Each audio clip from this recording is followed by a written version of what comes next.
I'm also recording now. Thank you, guest, for reminding us that we have to record our own podcast. You're saying we're not just going to talk here for like 2 hours? We have Craig. We've become too dependent on Craig. If Craig fucks up, I'm going to be really sad. Just because I like having a backup. Oh, Craig. It's not a good year for Craigs. No, it's not.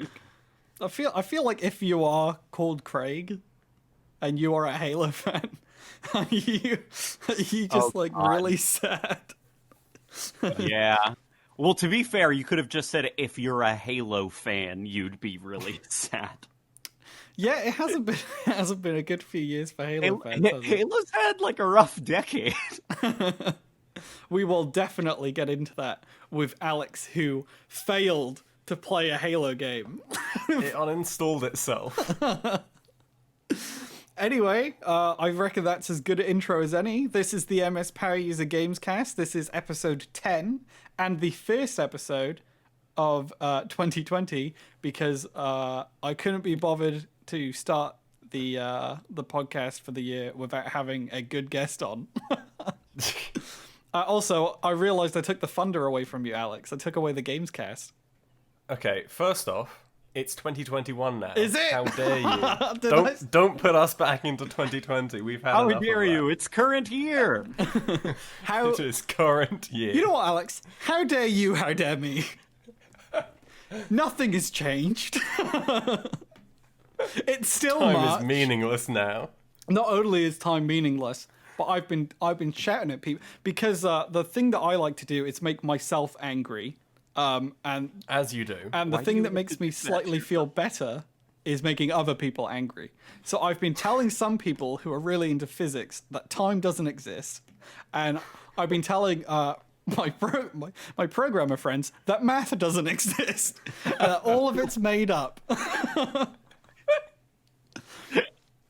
And this all started because I have a friend called Jacob who's really into music, and I think I just said it to piss him off, but he was talking about chords, and I was like, what if people just make a new chord?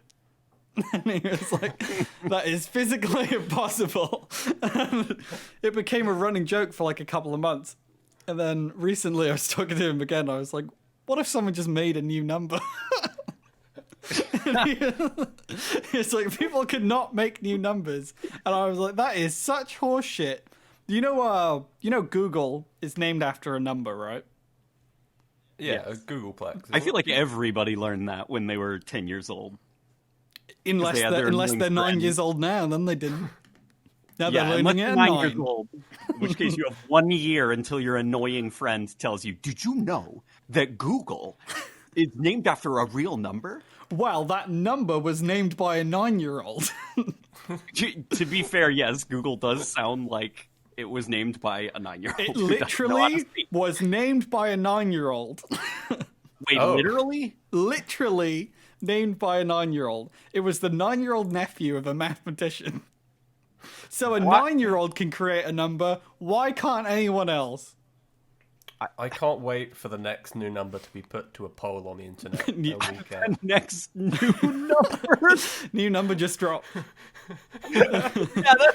It's just like, hey, we've got this new number. What do you guys want to name it? It's just like, Hashtag oh, no. trending on Twitter. Hashtag new number. New number, who dis? Someone's just going to call it new number, aren't they? Yeah, it goes 1, 2, new number, 3, 4. That's the correct plan. Why do you think the new number goes there on the number line? Just, I don't fucking know, that space needs more numbers. We need a new number in the progression from 1 to 10. We need to fit somewhere in between 3 and 4. Just a new number. Do you know the best thing about making up new numbers? What's the best thing about it? I haven't done it before. Just no one can stop you. It's true. They legally can't stop you making up new numbers. What are the police gonna do? Arrest you? Well, that's why someone was like Infinity, right? They were just trying to stop their friends. They were like, no other mathematician can beat me because I've created infinity. It's like when kids in the playground are like, well, I'm 10,000 power plus infinity, so you can't beat me. It's like playground rules. Like, no, you can't tag me. This flag is the safe zone. Take that, Pythagoras. You can just make new number, and then it's like, well, why can't we just move 2 up a bit? New number's there now. Yeah, infinity So plus what if we 2. have? So what if we have tradition? There's now new number, and new number is cool. What's the worst sounding? Like, obviously, like, when you get to stuff like Google, where it's like, all right, we're running out of names to call numbers. We just had a 9-year-old call this number Google. Like, what is the dumbest name for a number? I don't know, 6 is pretty weird. Yeah, 6 is not a great name for a number. I think every number up to 10 should be renamed, and all of those numbers should have the same amount of letters as the number. Okay, all right, we're getting ambitious here. There we go. About reinventing the whole system. I don't care if English does it. Any language can do it, and they can be the first. There we go. Innovators. That's what they call us. Normally, the Gamescast doesn't start like this. This is a very special episode. A very special episode for a very special guest, and that is one of my favorite YouTubers that I've been watching for years, which is Late Night Gaming, also Late Night Halo on YouTube, on Twitter, and I keep getting confused between the two names. I don't know why. That was my anger coming out at me fucking up. Channel your inner rage. It's been a stressful few weeks. Yeah, I'd argue it's been a stressful couple of months, maybe a year. I haven't had a haircut in so long that I feel anger at my face from all the hair touching me all the time. And as Alex knows, I'm normally quite a long-haired boy. You are. But it's too long. You thought I was a short-haired boy, but I wasn't. I was a long-haired boy. I sound like a short-haired boy. But surprise, surprise. You sound like a short-haired boy? That's when anyone meets me, they're like, "Damn, I didn't expect you to have long hair." Like You sound like such. But the sound of your voice, you have maybe like 4 or 5 millimeters of hair tops. As the Killers once said, he looks a little bit like Jesus. Anyway, we've got Late Night Gaming, who is, well, I personally think the best Halo YouTuber on YouTube because oh my gosh, that's such a compliment. I watch all the videos, which is more than I can say for most YouTubers. So I did want to ask you a couple of questions before we get started talking about random bullshit. And that is... Have we not already started on the random bullshit? I was going to say, we started this podcast by pitching the concept of renaming numbers. I do not recall. Drunken fever dream. I haven't drank anything in hours. There we go. It's been at least 5 minutes. It has been. I left my water in another room and I'm sat down and comfortable now, so I'm not getting it. Anyway, I wanted to ask you about your background with the Halo franchise, because Oh God. obviously it is your bread and butter. So I just wanted to know how you got started with the series. I'm trying to think about when I got started with the series. I definitely know if I could time travel, I'd go back in time and say, "Don't, please. You could still save yourself." It's probably like, so my parents were pretty conservative when it came to like video games and stuff. So like I didn't own any like the Xbox or whatever. I was still on like 16-bit consoles. And so, like, 3D games was always kind of, like, elusive. They were always elusive to me and kind illegal. of, like, not illegal. It's not contraband. but also just, like, growing up in a religious household, religious iconography and stuff is my kryptonite, even as an adult. So hearing about, okay, it's a first-person shooter, but it's called Halo. Ooh. I know that word. Ooh. And then the main menu kind of sounds like church music. It's like, ooh. Yeah, no, Halo was like, it had everything it needed to indoctrinate my young mind. You went on the great journey. Yeah, I went on a great journey. I did not know what was happening during the campaigns because I played them horribly out of order. It was always my friend suggested, why don't we play this level in this Halo game? And it's like, all right. So Halo was always this disjointed fever dream. It got to the point where I played the first level of Halo 3 and thought it was on a ring. Like, I just didn't know where I was at any given time. I thought that the reason you jumped so high was because gravity on a giant circle is different. Well, it should be, but it's sci-fi bullshit, you know? Yeah. I thought Chief jumped super high because the gravity was different. You're on a circle. You're not on a planet. Yeah, As is trampolines. We've sussed it. That's how trampolines work. Yeah. Jumping on circle, just go higher. The Halo's a pretty shit trampoline because it's a trampoline without the middle. Well, yeah. To be fair, if you tried jumping on a Halo, you'd probably break your leg. So what inspired you to create an entire YouTube channel, well, mostly an entire YouTube channel, around the Halo series? See, you say inspired. I think it was an accident, and before I realized it was too late, I was a Halo YouTuber. I remember if you scroll through my channel all the way to the point where I literally just have a camera in front of the TV recording, I just uploaded whatever I wanted, and there was no like consistency or no pattern. It was just like whatever. And then I made a Halo video that did unusually well, and so I made another one, and then the other videos were not doing so well, so it just encouraged me to make more Halo videos, and oh no, I'm trapped. I see you have a few videos about Sonic 2006. Oh boy. That game is really fascinating. One of which has a bottom text meme as the thumbnail. Yes. Oh yeah, that was I didn't know how to make my own thumbnails, so I just have to go on Google Images and pray to God that somebody made an image that I could use. I don't even get this meme. Where is it? Can you link it? I can probably explain the context if I can remember.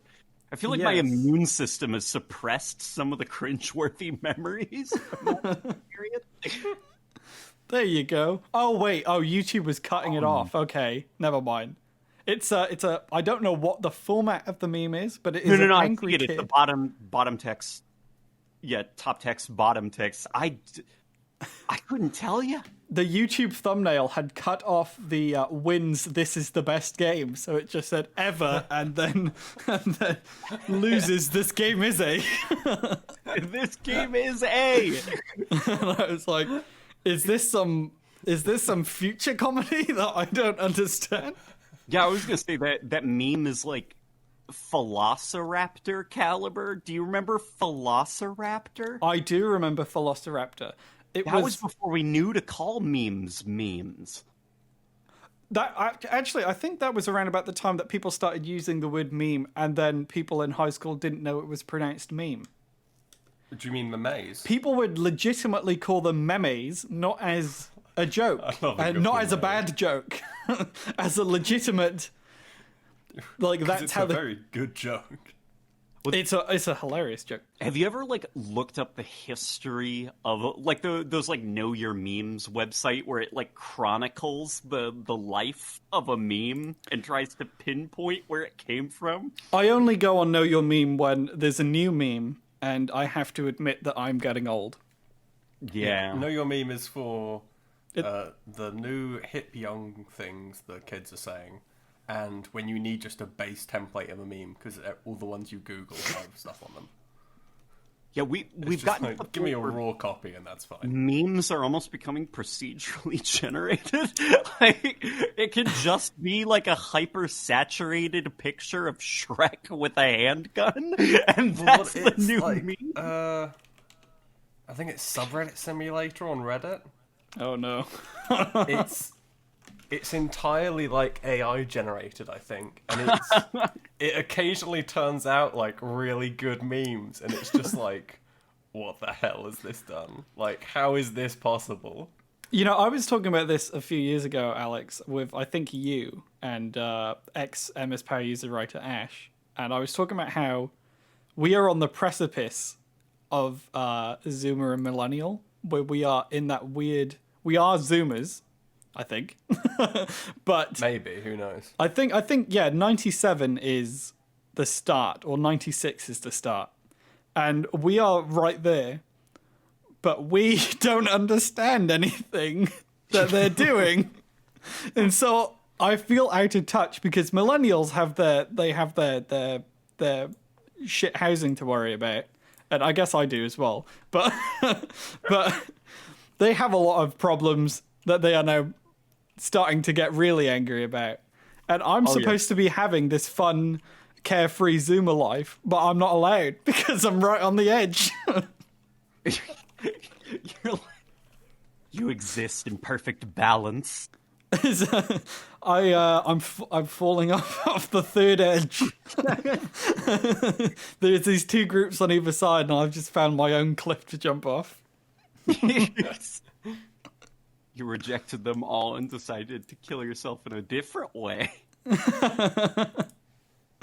So you said earlier, and I don't quite remember if this was before the podcast started recording or not, but you said Halo's had a rough decade. Yeah, it's safe to say it has. So you have been quite vocal about you not liking Halo 5. I would say. You don't say. This is the first I'm hearing of it. I remember playing. I bought Halo 5 for 50 British pounds. Okay. Governor. I was so excited, and I played through it all in single player. Mm-hmm. And I've never felt a feeling like the feeling of finishing Halo 5, which was more of a feeling, more like a maybe there was a little. They're slightly different. So I was wondering, what was your reaction when you finished Halo 5 for the first I can walk time? you through my emotional journey. The great emotional journey. I was very excited about Halo 5. In fact, so excited that I think Halo 5 kind of taught me to not be excited that much about things anymore. He's never smiled. I've never smiled again. And yeah, I was really excited about Halo 5, and I was playing through the campaign, and it was like, okay, well, the campaign's just starting. Surely it'll get better. And I remember it was around Mission 7 when I started to feel dread that something had gone horribly wrong. And I tried playing it again because surely I wasn't getting something. And the second time around, I remember feeling like, do you remember at the end credits, it started like playing like really sad violin music or whatever? I will inform you now that I have only reached the credits of Halo 5 one time. Okay, it's like this really emotional track called Blue Team, and it says, thank you for playing, and then immediately starts like just going through the credits. And I remember anger the second time, where you've got this like emotional music and this like, thank you for playing, fuck you, here's all the people who made this thing.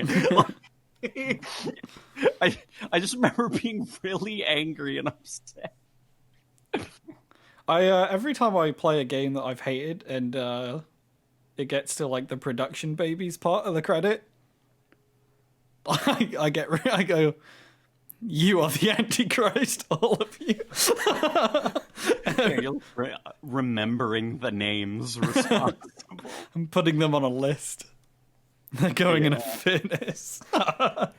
Yeah, it's Halo 5's such a weird game. It took me about a year to fully come to terms with the fact that, like, because I committed myself to 2 years of being hyped about it, and so when it came out and it turns out, oh, this isn't the game I wanted it to be, it took me about a year to finally accept that actually I don't think I like anything in this game. I don't like the campaign, I don't like the gameplay, I don't like the multiplayer. I don't like any of this. See, I actually really, really enjoy Halo 5's multiplayer. I just wish it was not a Halo game. Yeah, I think it's fine as, like, enhanced mobility shooter number 187. Well, at that point, it was number 3. it was what was it? Titanfall, Advanced Warfare, and then Halo 5. And I feel I like all 3 of those games in terms of their mobility. Yeah, Halo 5 is, like, certainly fine as an enhanced mobility shooter. It's not what a Halo game is, but I'm not going to pretend that I don't know why people like it, because it is a competent, competitive shooter. The pity is it doesn't work well beyond 4v4 objective or Slayer game types. One thing that I always really hated about Halo 5 multiplayer is how fucking ugly it is. It's also a very, very ugly game. Yeah, I feel like in the single player, it mostly looks like fine when like there's interesting things happening in like the skybox, like Sanghelios and even the first level. Maybe not so much the first level. Mostly Sanghelios. The first level was fine looking. I mean, it looks so fake though. Like the level design of that mission. It's mostly a straight corridor. It makes all the really nice art assets look really shit.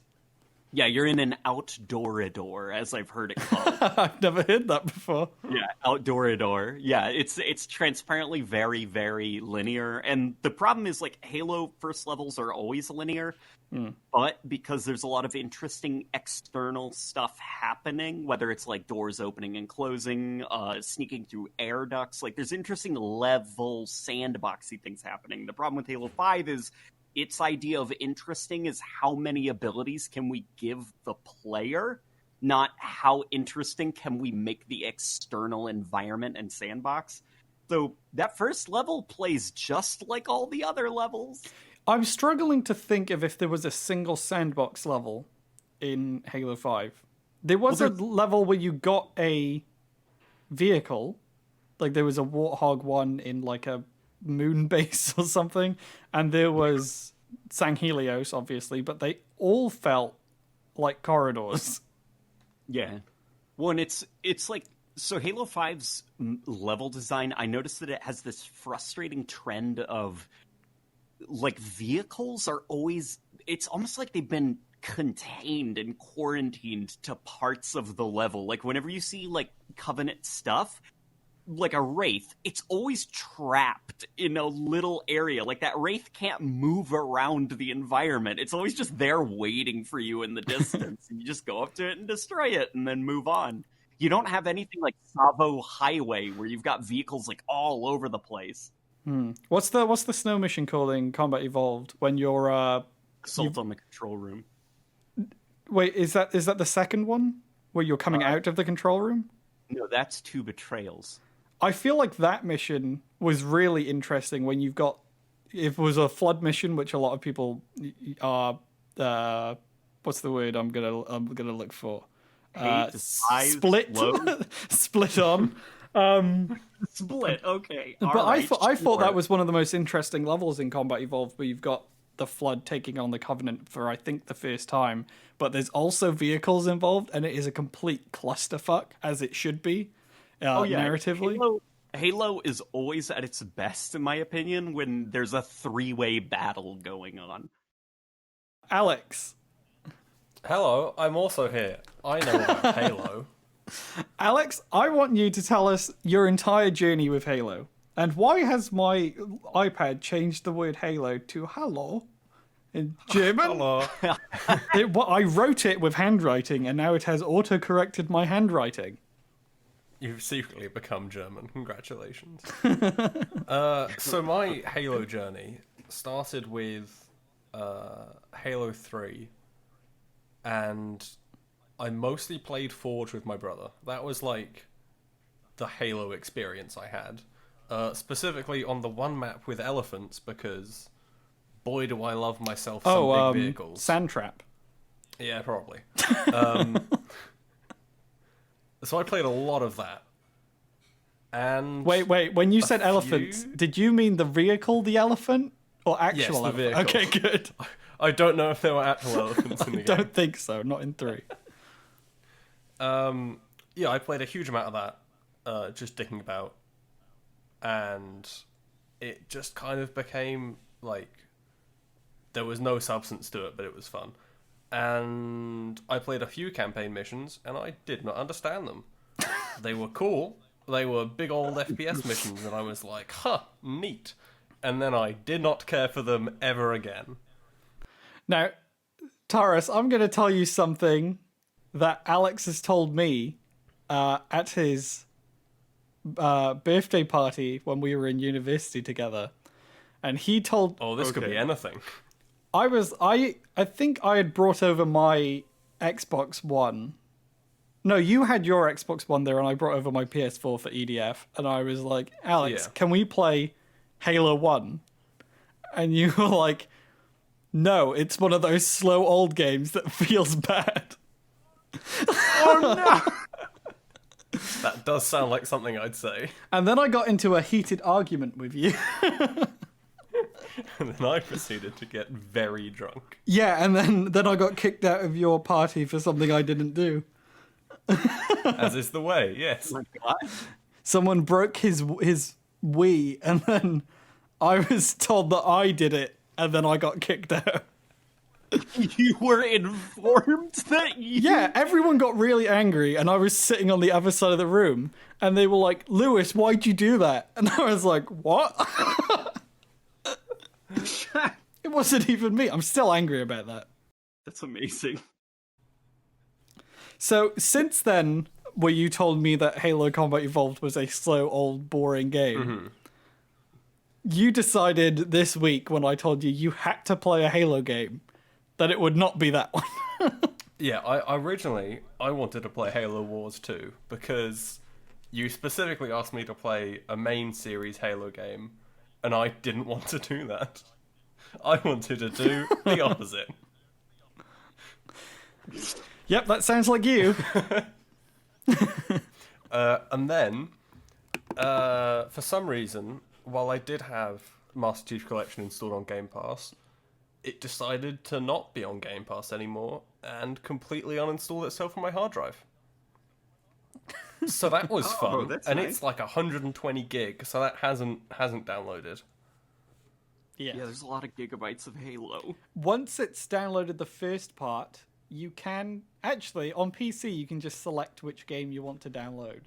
I don't know if you can, because it's the main thing is 122 gigs, and the other ones are all like 10 gig. So I think it's like you have to download them all, and then it just says, like, download this thing to say that you can play Halo 4, like a code, basically. No, it's you download just like 10 gigabytes of information or something, and then it lets you open up the game, and that's where you can opt to be like, stop downloading this, download that. Okay. Well, like, Alex, I am looking on Game Pass right now, on the PC version, and you can download the titles individually. Oh, I'm just bad with Yes. computers. What a and great line of work I'm in. Just so you know... To be fair, Game Pass, that app is not good. Oh, yeah, it recently told me to update it, and then it kept crashing while it was updating, so that was fun. Yeah. Yeah, that's... Please stop, Microsoft. Please stop. Like, unless your thing can be as good as Steam, and Steam's not that good to start with, like, just don't. Please. Microsoft will never stop. They don't like stopping. Yeah. Yeah, it's... Yeah, I'm almost like I'm worried now just because of the whole Xbox One launch and where Microsoft is now, where they're much better. Like, I've seen patterns. The moment of peace will not last. So I'm like, I think we've got about a year and a half left of good guy Microsoft before shit hits the fan and Microsoft starts being bad again. I'm Like when they actually really confused about the Xbox Series X launch because well, not only me and Alex have talked about this on a previous podcast where we were talking about how none of Microsoft's next-gen consoles, or even the PS5 at that point, felt like they were ready to release. But as time goes on, I feel like Microsoft's console is quite a few months away from being even baseline acceptable. I think since release, the Series S and current gen lineup has only gone backwards. Which may be a hot take, but playing stuff on it recently, very little. I don't know if it's just because it's the Series S and it's not got the fancy performance of the Series X, but nothing feels like properly next gen. It kind of just feels like, oh, this is more of my base Xbox One that was god awful. And it's just, there's nothing that's like selling it to be like, this has to be on next gen. And especially, I think that's a lot worse because so much stuff is still mixed generation. The Series S is like a step back from even the Xbox One X in a lot of ways I saw. Like, obviously it's an improvement in some places, but it's like, it seems almost like as a whole, even the last gen Xbox One X is better if you want, like, something that feels kind of better than the base Xbox One. It's a really weird situation because obviously the architecture in the Series S is more modern, so it's like the difference between a Wii U and a Switch, where the Wii U and the Switch are technically similar power levels, and obviously one was plugged into the wall, so it was drawing a lot more power. But the Switch, I wrote an entire thesis on this. The Switch's CPU architecture is so much more advanced that it allows it to play modern games like Doom Eternal or The Witcher 3, where that wouldn't have been possible on the Wii U because it used a CPU from a 1999 Mac. That's nice. But we're in that weird kind of midway between the generations where no game is being developed with entirely next gen in mind, really. Yeah. So, and even when they do start getting developed, they aren't really going to take advantage of next gen technology as much as they will in a few years' time, as we've always seen with consoles. They start off, this is pretty cool, it's a good improvement, and then a few years down the line, you're like, well, I know my other box would never be able to run this. It's just the Xbox Series S is obviously taking the brunt of that a lot worse than any other like console launch, because it's also next to these two more powerful boxes. And also it doesn't have a disc tray, so it can fuck itself. I do not care for not having a disc tray. It's fine. But you're a weirdo. No. Yes. Digital you is told easier. me earlier you don't own a single Blu-ray. Yeah, I don't need Blu-rays. I have the internet. But they're so pretty. The internet is my Blu-ray. Earlier today, I watched Blade Runner 2049 on a 4K Blu-ray, and it made me cry with how beautiful it was. Are you sure you weren't just looking at Ryan Reynolds? Ryan Reynolds? Is it not Ryan Ryan Reynolds? Gosling? Fuck it. They can all be in it. You think? Can you imagine Ryan Reynolds in Blade Runner? When I think of an attractive Ryan, I think of Ryan Reynolds. Sue me. He's aging. He's not as hot as the Gosling. Doubt. No doubt. Strong doubt. Okay. There is no perfection more than Ryan Reynolds. He's a good boy.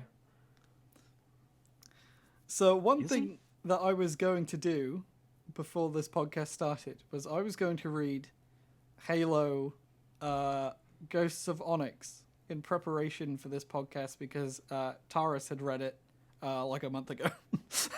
Yep.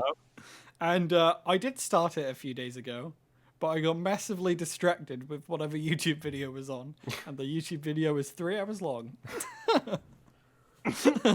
And then I was like, well, I'm not going to complete the book now. So I was going to do a blanket tour of Halo books, for I have read a few. And I was wondering, what was your favorite Halo book, Taurus? Oh gosh. Favorite Halo book? No, it's okay. Pronounce my name however you want. My name's been mispronounced so many times. I've just been like, it's whatever you want it to be. Do you have a bingo card for any time you're talking to someone new? And it's like, how Yeah, many times will they pronounce my name differently? Yeah. Terrace is the most common mispronunciation. I've seen Taras. Has anyone called you Tauros? I've seen Tauros. That's a Pokemon.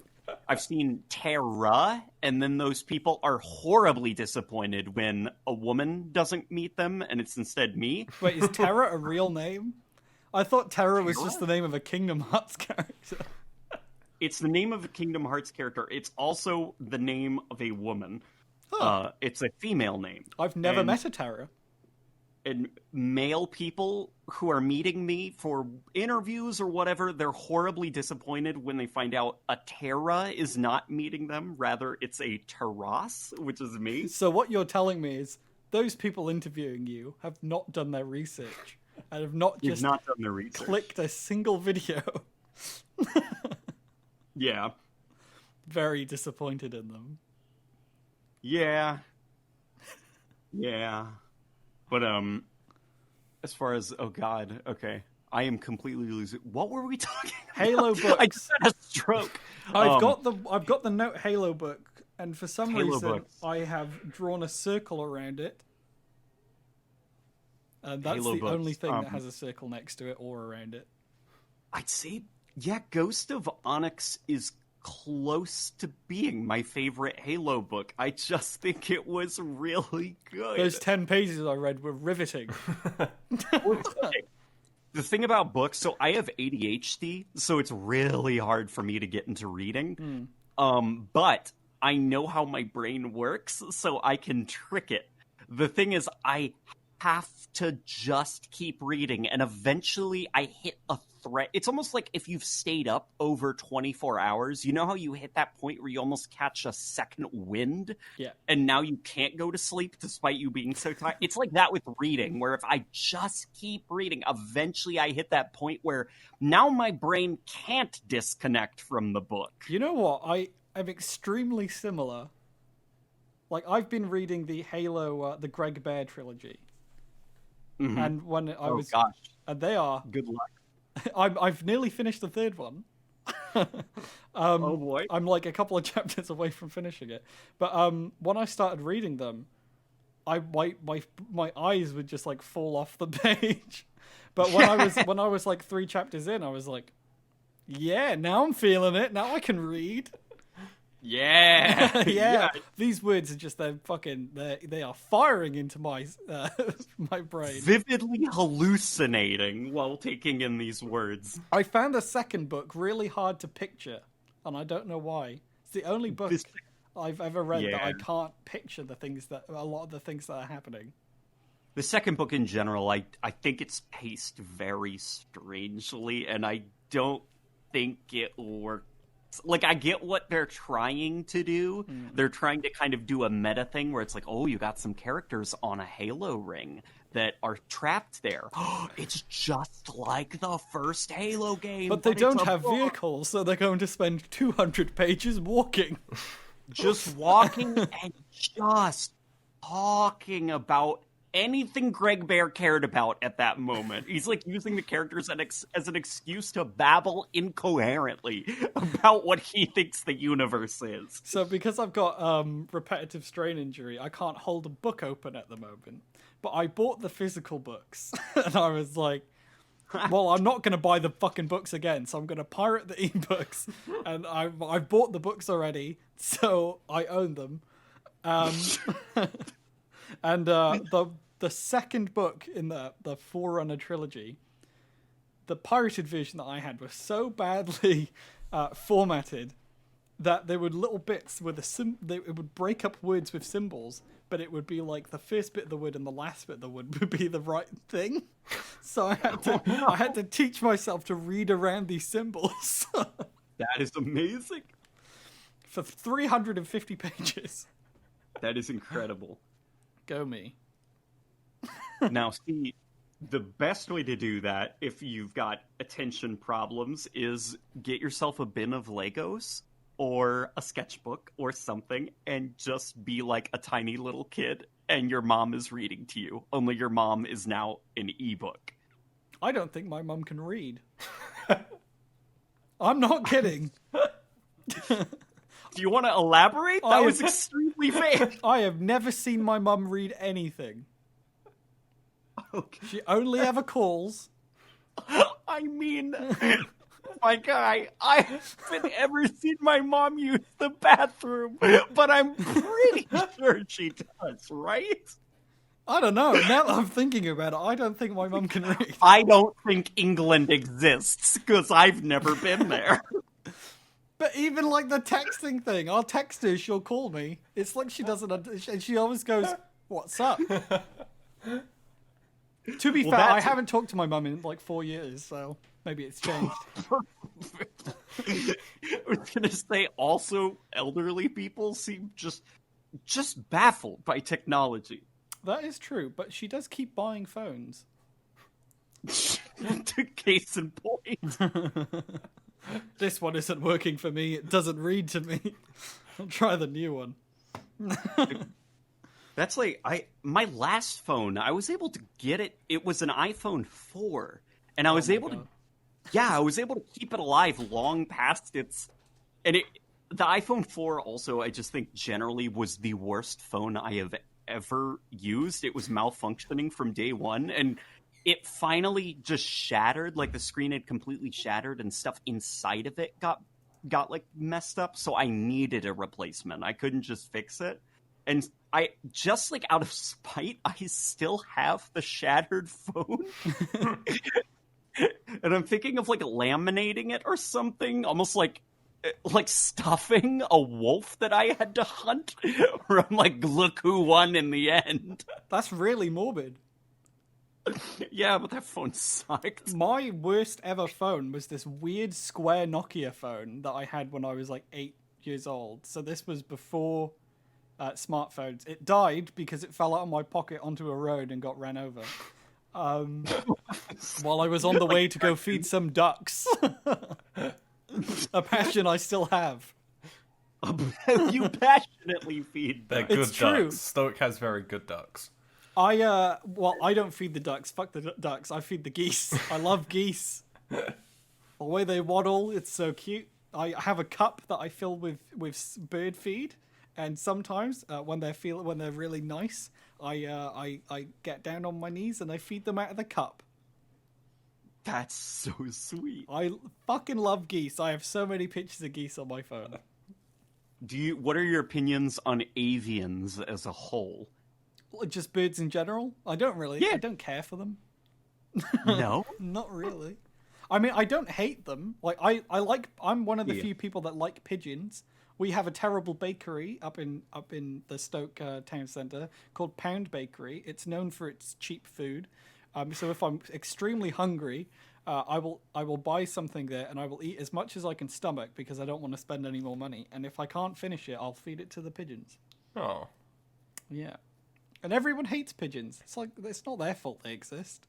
It is. I feel like we can all feel that these days.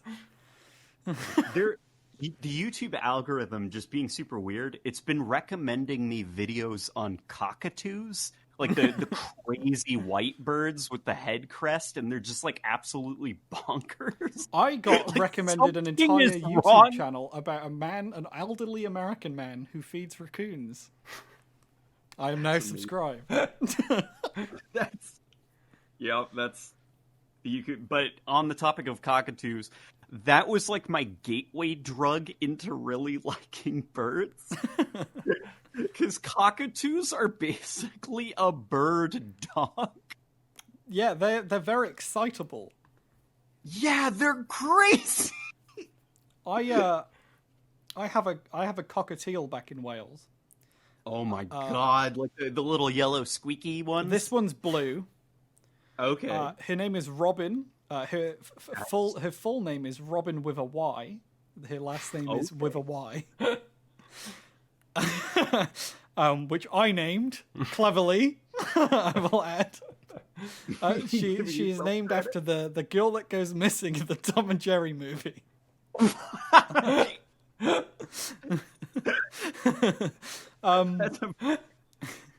She is a fucking cunt. Oh, okay, all right. Do you want to elaborate on that? That bird used to be the sweetest thing on the planet. It would sit on me. It would like just like be really happy. And then one day, nothing changed, I will add. I go to my nan's where it is, and I go to like pet it like I normally do, and it just isn't having it. Bites me, and every day since then, if I try to pet it, it bites me. Anytime it's let out of its cage, it tries to run away. So it does the thing where they make that little angry dinosaur screech. It clicks. It clicks at you, and then it goes. Yeah. Oh yeah, that adorable little. No, not adorable. It's terrifying. Oh, you think it's okay? Everyone is scared of that bird. My nan hates cleaning its cage. I've never seen. My nan is like the loveliest woman. I've never seen her scared of anything. Apart from that bird. I thought she couldn't be afraid. Because I've never seen it. I've heard the cockatiels, female ones at least, they kind of like become really mean after a while. Is it menopause? Do birds get menopause? Yeah, I think they do, but in their weird bird way. But yeah, but the males I've heard are the ones that just want to make you happy and entertain you, where the female, it's almost like they're fine when they're a baby, but then they hit a certain age, and that's when they're just like, piss off, please. It's what I get for naming her after a Tom and Jerry character. Does she not know that Tom and Jerry could talk in that movie? How much joy it brought me? Was that? Which Tom and Jerry movie was that? There's only one, isn't there? Like, actual movie? No, there's... Oh, no. Oh, I mean, like, it's called the Tom and Jerry movie, isn't it? Oh, so it was the first one then. It's like the actual movie where they leave the house and they talk. There's like some musical numbers, I think, and there's like this girl that goes missing, and she's like the daughter of some rich dad or something. Her face is on a milk card. I remember this. Tom and Jerry movie. It's a thing, trust me. No, I know it's a thing. I've seen a couple of Tom and Jerry movies, I'm ashamed to admit. I'm trying to remember. I think I know the one you're talking about, and I remember thinking that was very, very stupid. It's called Tom and Jerry the Movie. It's a 1992 animated musical comedy film based on the characters. Tom and Jerry. Comedy. It was pretty funny. I laughed. Self-proclaimed comedy. Oh, this article is about the 1992 film. For the upcoming film, see Tom and Jerry 2021. Oh yeah, everyone's like irrationally angry because Tom flosses in it. Tom does a lot of things. Tom, have you ever watched Tom and Jerry? Tom has done so many things. Flossing is not one of the bad ones. Yeah, he tried to kill himself. Yeah. Trying to kill himself on a railway. Let him floss. He's clearly in a healthier mindset right now. If it makes him happy, who gives a shit? Also, like, Tom and Jerry is just... I feel almost like... I've watched a couple of Tom and Jerry clips recently, because obviously there's always the joke of, wow, Tom and Jerry is a lot more violent than you think, but you're always laughing at it because you're remembering it. Watching it, though, now, you're like, oh, God, that's right. It was really... They're beating the snot out of each other with, like, metal rusty pipes. Yeah, but I feel like when it comes to Tom and Jerry, the joke is that, well, you know they can't die, so anything that happens, or really feel pain, unless you're... I guess Tom feels a lot of pain, but... Yeah, Tom lost teeth. But, like, everything comes back. It's I had this theory as a kid that I did a presentation on that Tom and Jerry are stuck in hell. And it's like they live in a hell loop where they have to keep fighting each other. I wonder though how many like sociopaths have been raised on Tom and Jerry and thought that like beating up animals was okay because Tom and Jerry did that. Oh yeah, they had a pet mouse and then they were just, I'm just gonna hit it with a mallet. Oh no, I've dropped an anvil on my cat and it's dead. Who put TNT under my chair? Some of my favorite gags is when they'll like fall into like a hole or a crevice or something. Where they do the little kicky legs and then they fall down. Yeah, the kicky legs, and they'll pull themselves out, and their skeletal structure has been like disfigured. Yeah, Tom and Jerry is pretty fucked up now that I think about it. It's really but it's like that slapstick kind of violence that you don't see anymore, where it's just like peaceful and serene, and then suddenly everyone breaks out into a fist fight for no reason. Yeah, I feel like slapstick comedy doesn't exist anymore, right? There's no like shows that really use it. There's no like hyper violence like there used to be. Well, not like hyper violence, not like Happy Tree Friends, because dear God, no more of that needs to exist. But like, yeah, the most you'll get slapstick wise is someone falling over, and that will be like the slapstick portion of a comedy or something. Yeah, like they slip on a banana peel. Yeah, it's not a full-on visual comedy thing anymore. Yeah, it's never like carefully construct. Like slapstick comedy, it does require a lot of effort to pull off.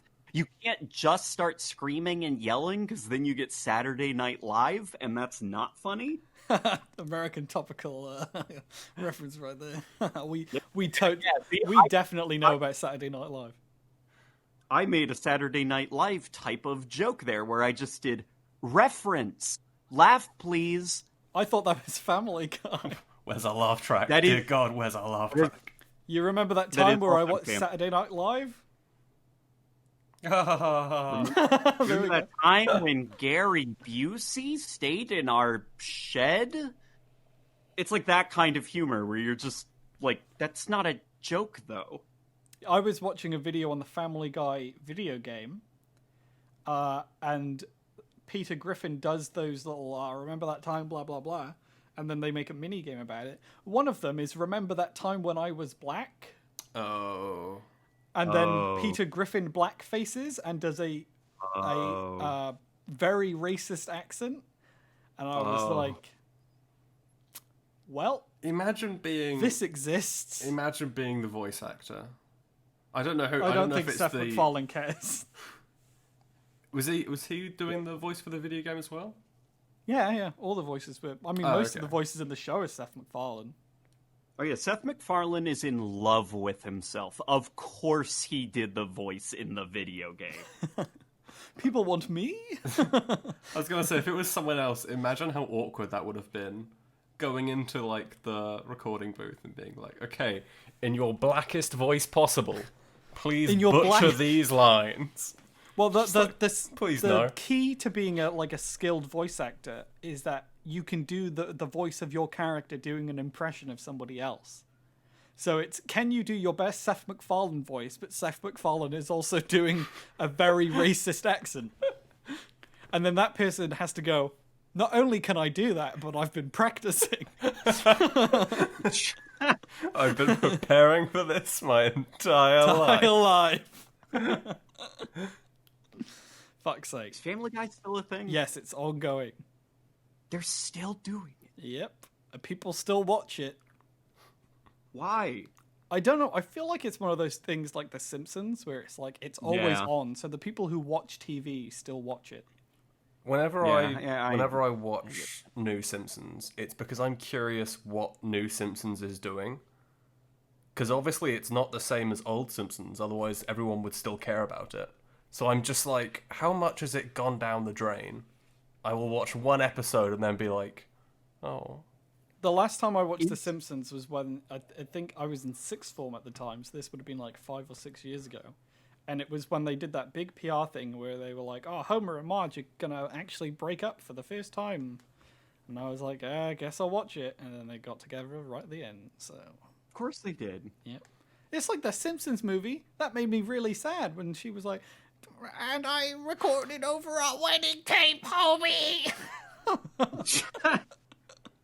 And then he falls on the ice thing and it breaks into a broken heart. So poignant. What? Okay, so I have Disney Plus because I had to see the second season of The Mandalorian. Okay. And you should watch WandaVision. Yeah, I'm waiting till that's completely done. Oh, but it's so much fun having to wait for another episode. No. And I've been watching The Simpsons because I've never watched it before. I've always known that it existed, but I was just never interested. And now I am watching it, and I'm like, this is pretty good. So how do they mess it up? How does it get bad? The episodes become bits, basically. So, in the earlier series, they sort of told stories, I guess. And like, even if they're just tiny arcs, they would always have like a monorail comes to town. Good times are had with the monorail. But now it's like, okay, so Facebook is popular. Let's do an episode about Facebook. Oh, no. Yeah. One of my favorite things about TV shows is TV shows, especially because in The Simpsons, the characters do not age, but the world is somehow aging with them. Yep. Yeah. And that's like a really weird thing if you keep watching The Simpsons and it's like, we need to be topical, but our characters are still from 1999. Like, for example, Homer still works at a nuclear power plant. Yeah. Like, that should be a hydroelectric facility by now. Yep. And it's one of those really weird things, but I would prefer it if The Simpsons was stuck in its era. You know what I mean? Yeah, I know what you mean. Like, keep that technology, give them flip phones, not smartphones. It's like, I don't know if you watched the Powerpuff Girls revival. I have not watched the revival. But that was a really weird thing where it's like, these characters that are so obviously 90s characters with 90s sensibilities now have to deal with the modern world. That's no. Yeah. Please don't. It's like when they keep trying to make Die Hard movies, and they're like, McClane, deal with hacking. And it's like, but I am a 45-year-old man. Bruce Willis just looks like he wants to get drunk in a ditch somewhere. He looks like he doesn't want to be there. Have you ever seen the one-show interview of Bruce Willis for, what was the fifth Die Hard movie called? A Die Hard to Good Day. A Good Day to Die Hard? Is that? I thought that was 4, whatever. Although the fourth one over here is called something different. It's called like Die Hard 4.0 for some reason. Die Hardening. But in that interview, they're like asking him questions, and he's like, yeah. He's so sad. He's like looking at the floor, and he's like, yeah. They're like, was it fun, Bruce? Like, yeah. They have Is it Bruce Willis energy drinks over here. Was that the famous interview where they ask him something along the lines of, like, do you think they're going to make another? And he just responds sadly with, it wouldn't surprise me. Yeah. Like, is that one? I've seen that clip online. Yes. It's like all the videos of it are like super cutted to like take out the most of the pauses, but it's like on TV it was like a 5-minute interview. And he is so sad. He's just the Walking Dead Bruce Willis. Like, that man, he's ready for the long sleep. I saw a trailer for a sci-fi movie he was in. You've seen it too? Yeah, I was surprised they got him in a fucking costume. I was like, how? Maybe they didn't? They just superimposed his head? Yeah, that's what it looks like on the poster. I don't think that's his body. I watched the trailer and it does look like he's put something over his clothes.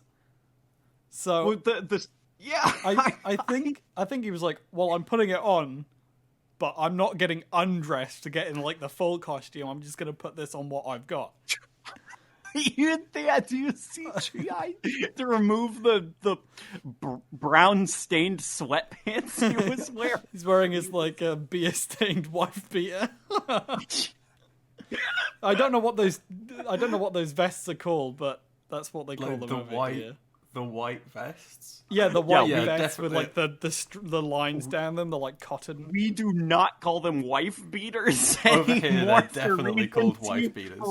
Yeah, we're behind the times. They used to be called that, and I think collectively everyone was like, hang on, wait a minute. Because I think They're in called America, the deadbeat vest now. in America, you can get away with wearing them and being attractive. Over here, first off, no one is attractive, and B, the only people who wear them are people who beat their wife. I was gonna say, I don't agree that you can wear them while being attractive here in the United States. I think anything that's good if you're ripped enough. If you're hot enough, I guess. There is you do run the risk though of being just too hot, looking like of a douchebag. If Oh you're yeah, too ripped. it's a very fine line, but it is possible. A fine line between attractive and douchebag. There's a lot of attractive douchebags out there, though. Physically, guess. not. I also take personality into account, but I can eye up a good hunk. You know what I mean?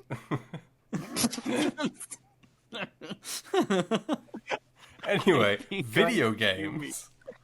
Yeah, video games. There was one more Halo question I wanted to ask, and then we can get on to video game news, which is something we do on this show. And that was you know what? I always laugh at Doo-Doo, and I watched a video of yours, which was maybe a couple months ago, where you laughed at Doo-Oo, and I was like, we definitely need to get him on the podcast. That's why I started laughing, because you did the same. You're not even laughing at the word. You're laughing at the fact that you chuckled even for a moment. It's one of those things where it's like, as soon as it comes out of your mouth, you're like, shouldn't have said that. Someone's going to laugh. And then you start laughing because you know someone else is going to laugh. You're just like, I'm an adult. Why do I laugh at that? I'm 23 years old and I went to higher education. Doo-doo is funny. Poopy. You know, one time I did see someone shit their pants in a local supermarket, and I turned to my brother, who was maybe 11 at the time, and I went, "You see that? You dootied." And that's one of my funniest memories.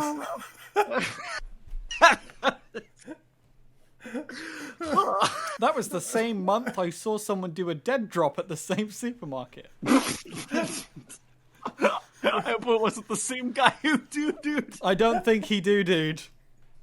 Maybe that was what the dead drop was. It was spare clothes. It's a very different kind of dead drop. The kind that you smell before you see. We are all adults. Ah, my stomach. Oh my god! God damn it! Those damn Americans. We're children.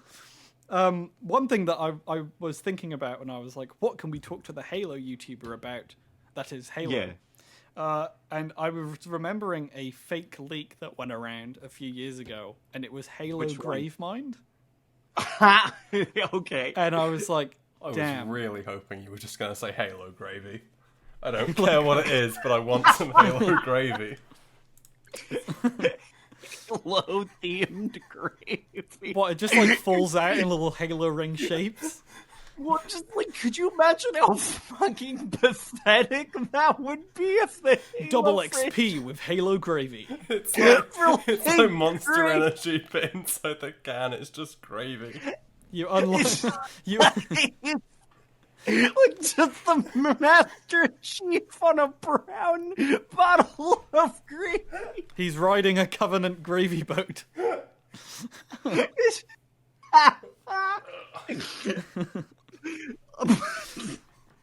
I don't even know what was in your fucking head. I'm just Master Chief themed dish detergents, like just mundane house item. Master Chief mold remover. Master Chief Windex.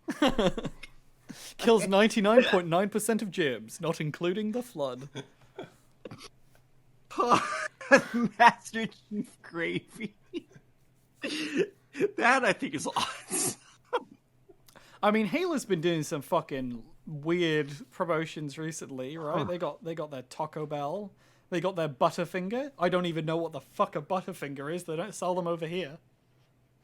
I think it's just chocolate. Chocolate. I remember when they first invented chocolate. I always hated it. My great nan looked like that worm. I'm not kidding. I was talking to my girlfriend about it recently. I was like, my great nan when she was alive reminded me of the worm from SpongeBob, and my nan looked like her daughter because she had the exact same perm. She was like a mummy. She was old. Anyway, Halo Gravemind was a fake leak horror game where it was pretty much, I think that the leak was that it would be Alien Isolation, but Halo. And that sounded so fucking cool to me. I'm so sad it was not real, even though I knew it was not real as soon as it made the rounds. See, I could only think of a Halo horror game, knowing nothing about Halo, in that it would be about the Flood, and kind of more like Resi 7? Kind of like everything's a bit infected and a bit creepy. But I just feel like Alien Isolation, you just want to have a big fuck-off assault rifle and just murder everything. Well, you see, I like variety. And when I was thinking about this, there was a scene from a Halo live-action movie that was pretty bad. Which one? It was the one that was supposed to market Halo 4. It was called Halo Forward Unto Dawn. Yeah, which I stupidly bought, pre-ordered, alongside my copy of Halo 4. And I believe the movie came out like afterwards, so it took, or maybe it came out before. I'm not quite sure. But there was one scene in that thing where everyone's hiding, and there's an elite that's like stomping down the hallway, and it is the only well done thing in that entire 90-minute mini-series, I think it is. Yes. And it's like, oh, elites are pretty scary when they're 9 foot tall and you are just weak human. Yeah, well, even a grunt, like grunts are the size of a small adult. Yeah, my girlfriend loves the grunts, and I was like, I got like an AR thing on my phone, and it's like you can put like an emperor penguin in your living room, and it shows it like you how big it is. And I was like, this is how big a grunt is. And I was like, that grunt is taller than you. Is it still cute? Like, wherever you're recording, like, look at the door. If a grunt bursts through that door right now, you would not be able to get out of the room alive before it mauls you. Like, grunts are gigantic. But you are even taller. You are big human. But I was thinking about if there's any Halo spin-off game, specifically in a different genre, that you would like to see as Microsoft needs to pad out their Game Pass library. Well, that's a very diplomatic way to put it.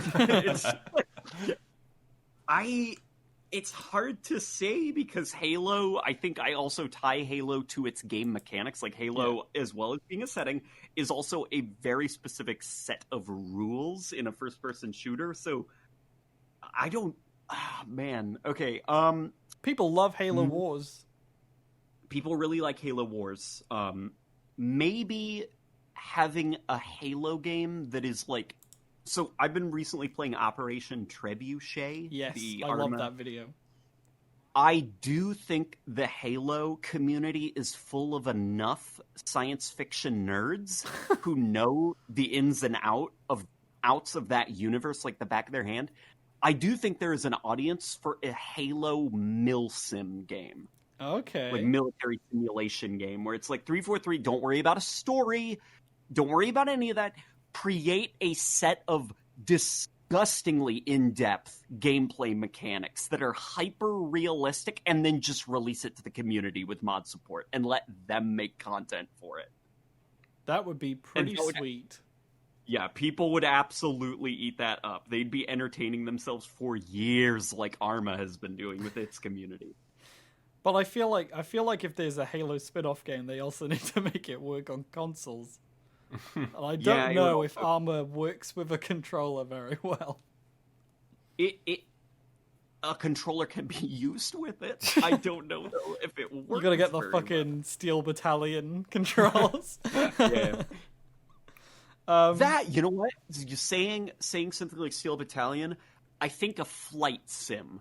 I was gonna say like a flight sim or space combat thing. In similar vein to like the Star Wars game that recently came out. Squadrons? Yeah, like that kind of scope for a Halo space game. I'd love that. I'm saying, like, even you could go even further in depth, where it's like, imagine trying to actually, like, your goal is to transport a group of 4 Marines from this side of the map to the other side of the map, and here's a Pelican, and it handles realistically. Figure out how to get it to work. Well, Microsoft has Microsoft Flight Sim, so you just need some really, like, dedicated modders or a dev team to put in Halo vehicles, because I'm sure they'll, like, slap Chief's face on that and sell it for 10 quid as DLC. Oh, the Microsoft Flight Sim store is so disgusting. Yeah, it's very expensive. It's already full of, like, fuck you, give me money, like, crazy expensive things. Yeah, it's like, the way that Microsoft Flight Simulator has always worked is that third-party companies make their own products for it. And this time they've integrated that into the game, so third-party companies will just upload their stuff. And a lot of it is really low quality stuff. Like there's this one company that's ported their stuff from Flight Sim X, which came out in like 2006. I think. And they've put that stuff in the new Flight Simulator to the point where it looks worse than the assets that are already in there. That's not good. And they're charging like £20 for it. It's gross. Makes That's me disgusting. sick. I'd like a Halo, like a little management sim, like a not like SimCity, but UNSC Colony. Yeah, kind of like that. I was trying to think of like, you know, like the management stuff in like Crusader Kings. Yeah. Oh, like a big old game of Risk or something. Yeah, kind of like Risk, but like in Crusader Kings, it's like so random what can happen. You know what I mean? Mm. So it's like, obviously it wouldn't be a canon thing, but I'd like it to be like anything and everything that happens in the Halo universe can happen in this one random game. And you just have to deal with whatever bullshit comes your way. Although they probably wouldn't put like the incest and stuff in the Secret Crusader Kings. No. Hopefully. I'm pretty sure that's illegal in 2552. Whatever year we're in now. Yeah. What year is it in Halo now? It's 2560, I think. I don't know how many years are between Halo 3 and 4. I don't care.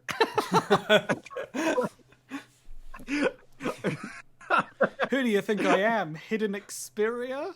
Is that the one? Is that the one who makes the lore? I don't know. Like, I love Halo. I love Halo so much, but I don't love it so much that I'm going to remember fake dates that aren't real. There are some people who are so into that it kind of scares me. I knew someone... Alex, do you remember Tom? My old flatmate. Vaguely, yes. So he had a brother called Ed. Ed had never played any Halo game that wasn't Halo 3. Mm-hmm. But he not only knew the lore off the back of his hand, he printed in school all of Halopedia. Oh my god! And he came into my uni dorm when I was a wee uni student, and I was playing Halo Reach, maybe? And Halo Reach was old at that point, so I was getting my ass kicked. And I was on the map that was, I think it's called Sword Base, or Oni Sword Base. Yeah. And he was talking to me about the lore of this base. And I was like, it's a fucking multiplayer map. Leave me alone. And he was like, can I borrow your Xbox? And I was like, why? And he's like, I need to play Halo. This is my one chance. I need to play Halo. Yeah, and this was before Halo Reach was like on the Master Chief Collection, so I just gave him my copy of the Master Chief Collection to play on somebody else's Xbox. And that's all he did for the 4 days he was there. Pretty good. It's a powerful series. Halo is a pretty powerful series. Yeah, he was one of those kids that was like, Halo 4 sucks. And I was like, you've never played it. And he was like, yeah, but I know it sucks. And he was playing it, he was like, feeling. he was playing it, he was like, I know exactly which level comes next, and it sucks. Pretty funny. It's a weird world. Halo 4 is a weird game. It is, but it's a game that I really like well, I don't actually like Halo 4's multiplayer at all. I hate it. I'm like the opposite of Halo 4 than I am Halo 5. I will say Yeah. I'm really looking forward to playing Halo 4. Because the thank lore you. to me just goes sideways, and I love it. Because like, from the distance I view loads of games at, I'm just, like, interested in the lore. And to see Halo 3 being dudes fighting big alien dudes, I'm just like, yeah, fine. I don't give a shit, whatever. And then in Halo 4, suddenly there's just other dudes who are, like, ancient beings. And I'm just like, what the fuck happened here? It's really weird, I need actually, to figure out because what happened in this. I have to actually play the video game. I've been rewatching Red vs. Blue because I'm still stuck in my fucking house, and I need to. I've crippled my hands, and I need to find a way to relive the glory days of me being able to do things that I liked doing. So I've been rewatching Red vs. Blue, and weirdly enough, that show also jumps the gun in pretty much the same ways that Halo has. So Getting stupid really fast at the drop of a hat. Yeah, they did time travel in like season no. 16 Oh, or no. something. Oh no. And then I actually, like I said earlier, I like making myself angry. And I don't know why. I have a really bad relationship with myself. And I watched the newest season of Red vs. Blue, which is called Red vs. Blue Zero. Oh. And it was one of the worst things I've ever seen. It is such a terrible show in and of itself that its relationship to what was, well, you know, what was a dwindling show in both quality and population, but also a beloved show. Like things can be bad and still be loved, like The Simpsons. But this new series, it's unapologetically trash. Has it killed it in the community? Because I've seen nothing quite like Game of Thrones in pop culture. It's where, worse like, than Game of Thrones was like massively adored. Yeah. And then season 8 came out. Season 8 or season 7? Season 8. Season 8. And now I it's believe. like nobody likes Game of Thrones. No. And it's just like, how can you do such a 180 from being like a culture powerhouse to everyone hates this now? Well, yeah, it's like the new Star Wars as well, The Rise of Skywalker. I don't think I've ever seen a piece of media that was so bad that it retroactively made good stuff bad as well. Taurus, are you a fan of The Last Jedi?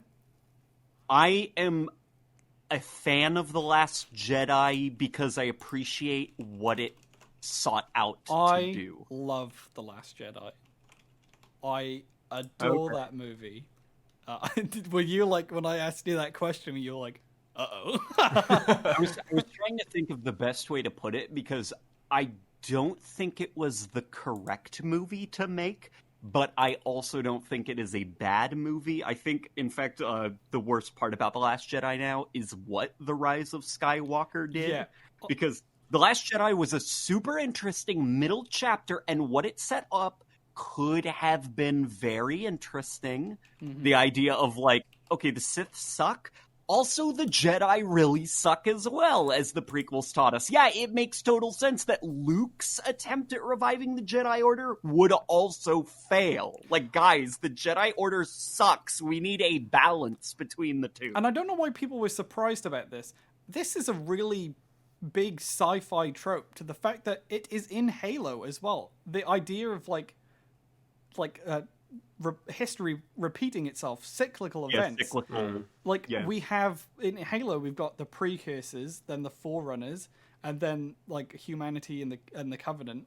And while it kind of muddies things in, in the lore in Greg Bear's trilogy of books, it is the idea that not only were the Forerunners wiped out, but what came before them were wiped out as well. And that's why you're fighting in the Halo series. You also don't want to be wiped out. That would suck. That wouldn't be very good.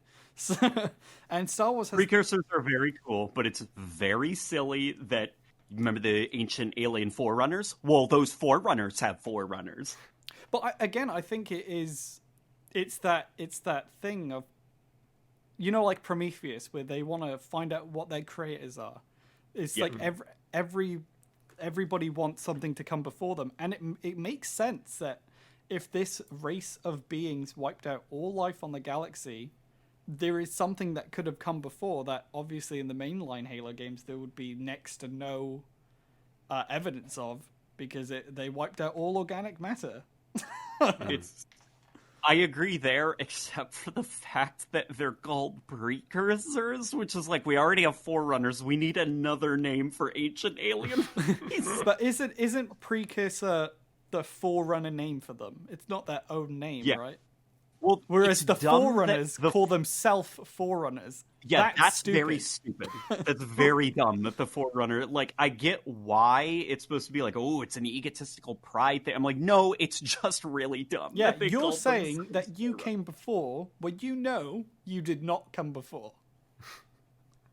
It's just like people call them Forerunners in the Halo games, so also the same alien race millions of years ago called themselves. It's like, no, they'd have their own term for their own race. Don't call them Forerunners. In Halo 1, does Guilty Spark ever call them Forerunners? Does he call them Forerunners? Because he only calls them Reclaimers, right? He calls you Reclaimers. Yeah, but he thinks you are one of them. Right? Yeah. Yeah, because of the weird armor. Because apparently the armor technology came before as well.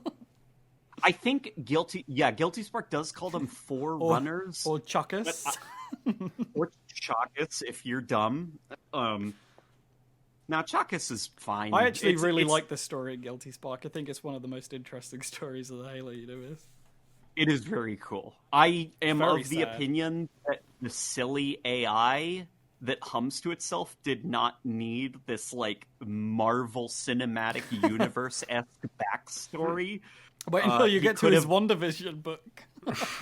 Yeah, like, Guilty Spark could have just been an AI, but I get it. Like, as a franchise ages, its lore becomes dumber and dumber and more complex. Yeah, I watched Star Trek Picard. Wow. Okay. Yeah, if we're going to talk about dumber and more complex, making it dumber, then Star Trek. Modern Star Trek doesn't even know the lore of modern Star Trek, so that's fun. Yeah. God, I hate it. Modern Star Trek makes me sad. I recently watched all 3 seasons of the original series, and I've discovered that Star Trek has about 6 stories that it tells over and over again. Oh yeah, it's usually they have no budget as a TV show, so they stumble across whatever set or costumes somebody else like. We stumbled upon a Wild West planet, or like that weird fucking episode where it's like, oh yeah, the Nazis were super efficient. So we modeled our entire planet off the Nazis, and it's like, did you not just read the end of that book? Do you not know what happened? You lost. I say modern Star Trek is really bad, but that's not to say that Star Trek was ever...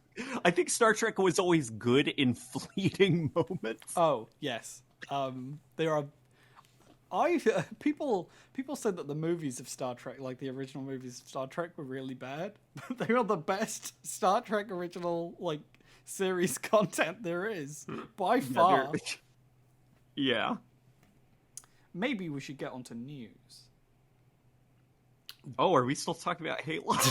Well, there is a Halo news story that was, I think, Monday, and that was that Halo Infinite Sandbox is 90% complete. I saw... So that is an interesting news story, because the people who reported on that were kind of irresponsible and framed it in like a really weird hyperbolic way. Lewis, what did you do? I wrote what they said in the article in the Yeah, I would not. There were a couple 343 people who were like, "What are you guys doing? Like, stop!" Who were replying to that. It's like, it was more along the lines of like, yeah, where aspects of the sandbox are moving on to like testing, like generic game development stuff. Yeah, and then it's even then they even if you take exactly what they said as being extremely literal, which I hope people didn't do, like even when writing articles about it, I feel like most people know that means things are boxed out when it's 90% complete. The sandbox is 90% complete, not the game. Right. But even then, they're like, we're doing visual changes. We're going to be replacing assets. That's going to take a long time. I mean, I would hope people are a lot more like respectful of game development times after Cyberpunk now. Where hopefully more people are realizing that games can take a long time to make, even in like the stages of, oh, this game looks complete or has been complete for like 6 months. It's still unplayable, but it's technically all there. Well, when it comes to Cyberpunk, we've got that. We're in this weird period right now where people who are egging them on to release the game are defending the state that it's in. I spend a lot of time in Cyberpunk comment sections because oh no, it makes me laugh quite a lot. Because you like feeling angry. I'm not even angry at Cyberpunk. I'm just really sad about it. I haven't played it. I'm probably not going to. And if I do play it, I'm going to play the unpatched version for shits and giggles. I think, didn't you say you were going to send me your base Xbox One? Oh, yeah. If you get a base Xbox One copy. If I get a base Xbox One copy, I get a next-gen copy, so... Ooh. Yeah. I still have my 2013 Xbox One. Do you have a Day 1 edition? Yeah, Day 1 edition. I'm currently holding on to it. It's borderline unusable now. It takes like 30 minutes to turn on. I hate that's that an exaggeration. thing. Yeah, the Xbox One console was a very, very bad video game console. I only bought it for the Master Chief Collection. I bought it for University and Sunset Overdrive. Yeah, remember when we were told by our fucking games teacher that we had to own both consoles because we would be getting review codes for our journalism shit? And then we never got a single review code, and I spent £250 I didn't have on a PS4. Oh. Did you at least play Bloodborne? I'm not very good at Souls games, but I did play Bloodborne. I just didn't beat it. It's a very, very good video game. It is. I wish I was good enough because I love the combat in Dark Souls, but I'm just not good enough. Yeah. And obviously my attention span is all over the place. So I never end up going back to them. But I played Uncharted 4. I thought that was terrible. Well, okay, I'm not crazy then. No, that game is awful. Okay, I won't say it's awful. I know why they're popular, but man, Naughty Dog games are not for me. I love Uncharted 2. A part of that is Okay. nostalgia, but I genuinely think it is the best Uncharted game. It's very well paced. The set pieces there don't take 40 fucking minutes. Like, there's like this one set piece. I think it's like the main one in Uncharted 4, where it's the car one, where you're driving through the city and then you're like dragging onto the. It takes so long to complete. Was that the one where like everyone was pretending that like Nathan Drake like putting the windscreen down was like this really impressive level? It's like it's just an animation that happens sometimes, guys. It's not. I've seen so many games do that. I'm gonna have to look at PS4 exclusives because I'm not sure what I played. I played all of the Yakuza games, and they are brilliant.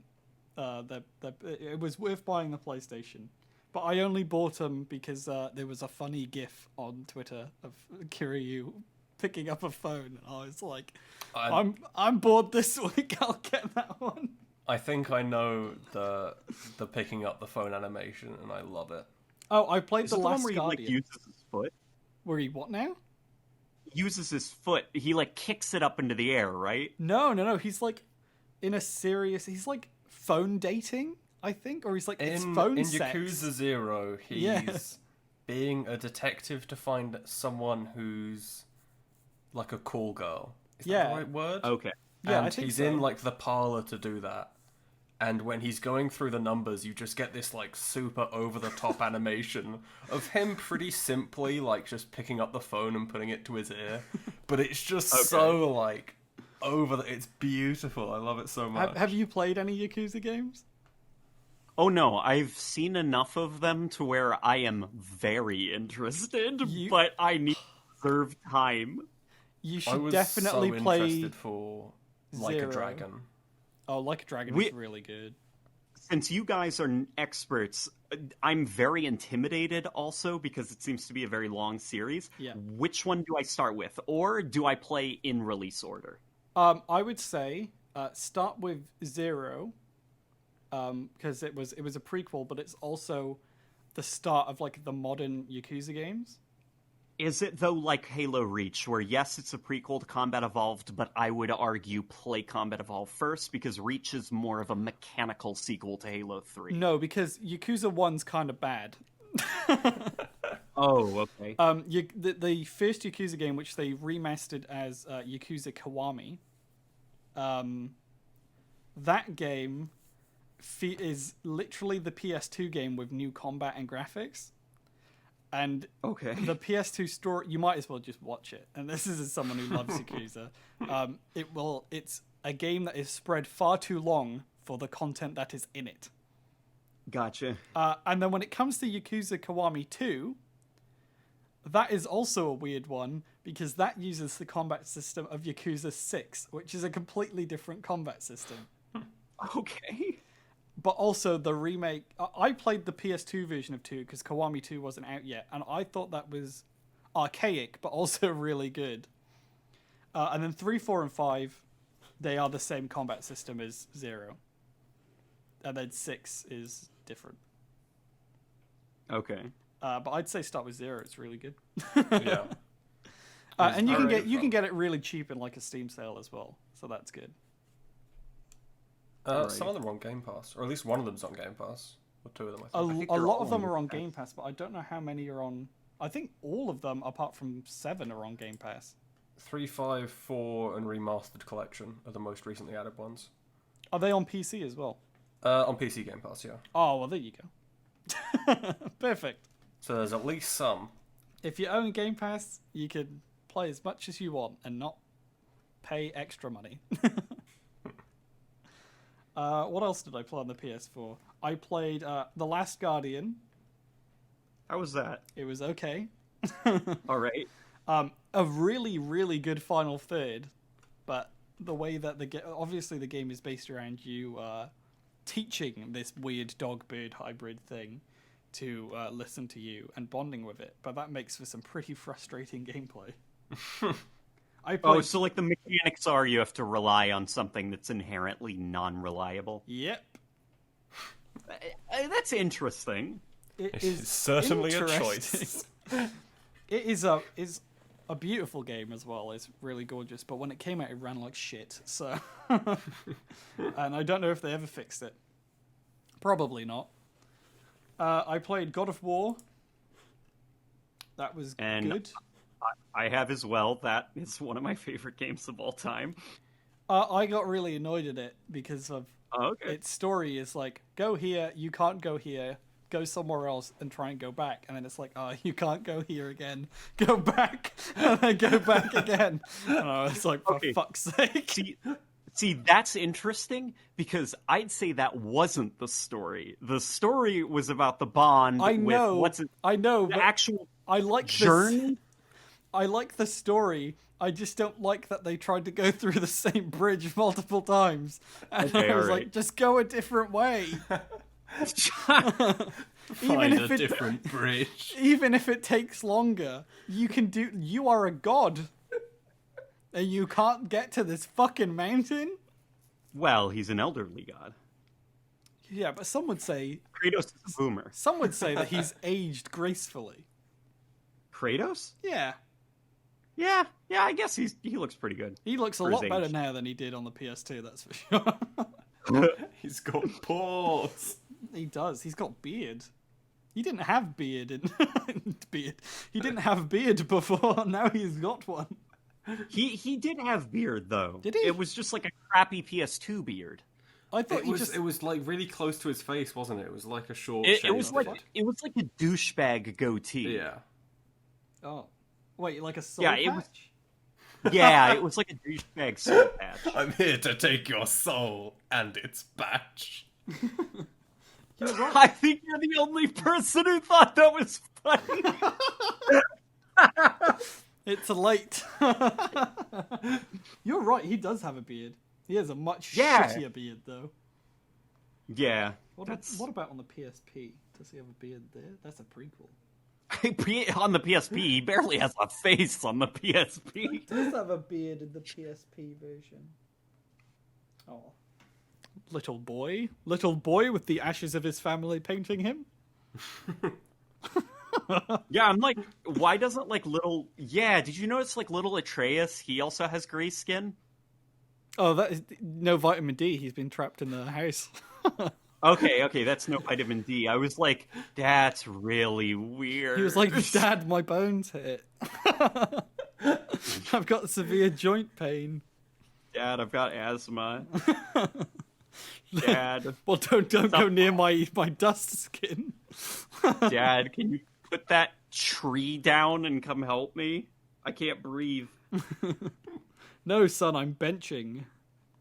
Yeah, I think that's... Okay, I get why in universe, but for the longest time, I thought his kid had asthma or something. I was like, man, Kratos has some fucked up genetics if his immediate offspring just has asthma. That's what happens when he opens Pandora's box at the end of God of War 3 and sinks Greece.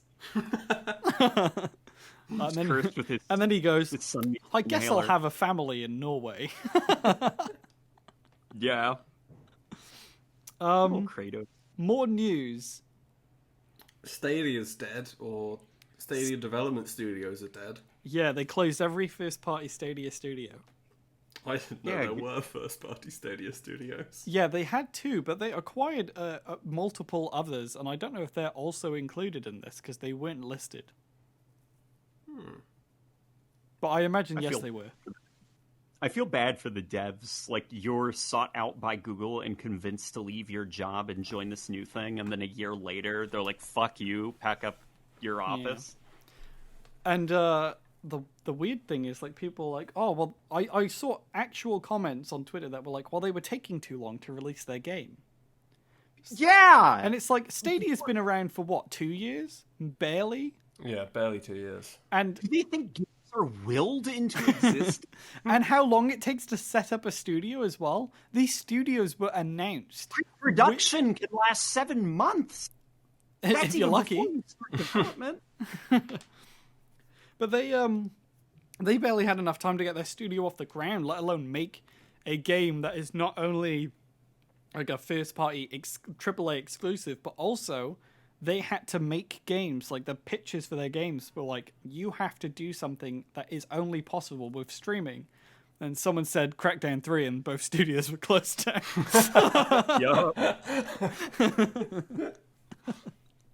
But like Xbox is the initiative. They've been around for like 3 years, right? They've only just announced their game. Yeah. Games take a long time. Games take a long time, and they take even longer when your management doesn't know what they're doing or doesn't have a vision. Yeah. Which Stadia did not have a vision. They knew what they wanted before they knew how to get what they wanted. And now their technology's out of date. Mm-hmm. Yeah. Like I know like teraflops are not everything, but their GPUs in their servers are lower spec than the PS5. And I don't think they support ray tracing because Cyberpunk doesn't have it. It's just a stupid idea. Like, who is that for? The Stadia community. Have a bone to pick with you, Taurus. The Stadia they're weird. Have you ever visited their subreddit? I do frequently. And let me tell you of the time when we wrote about so Stadia launched, and it's exclusive to the Chromecast 3 or the Chromecast Ultra, and it was overheating them and killing them. Mm-hmm. And I got so much vitriol of them being like, "Well, it hasn't destroyed mine." It's like when PC gamers are like, "Well, it works fine on my PC, so you must be lying." Yeah, when like a bad PC port releases, they're like, "What runs fine for me, therefore it runs fine for everybody." It's like when Cyberpunk launched, people were like, "I cannot get this game to run," and they were like, "Well, it works fine for me." And then someone discovered that the first ever patch for Cyberpunk, in the config files, they had set limits on like how much RAM they could use to the same limits as the Xbox One.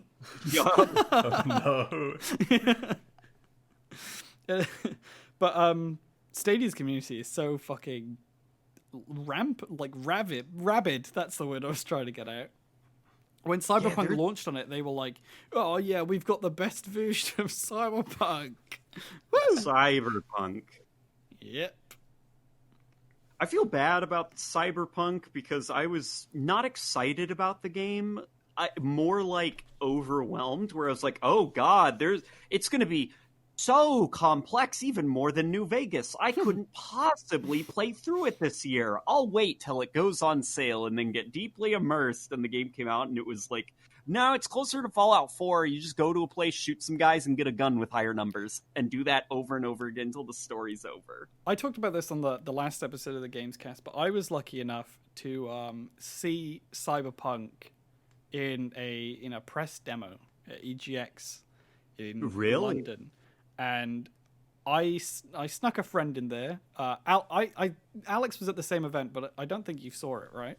No, I was not the friend that was snuck in. No, I stuck you into the Avengers thing instead. You did. Which was, "Hey, I'm here with this guy. Is he also allowed in?" And they went, "Oh, we guess."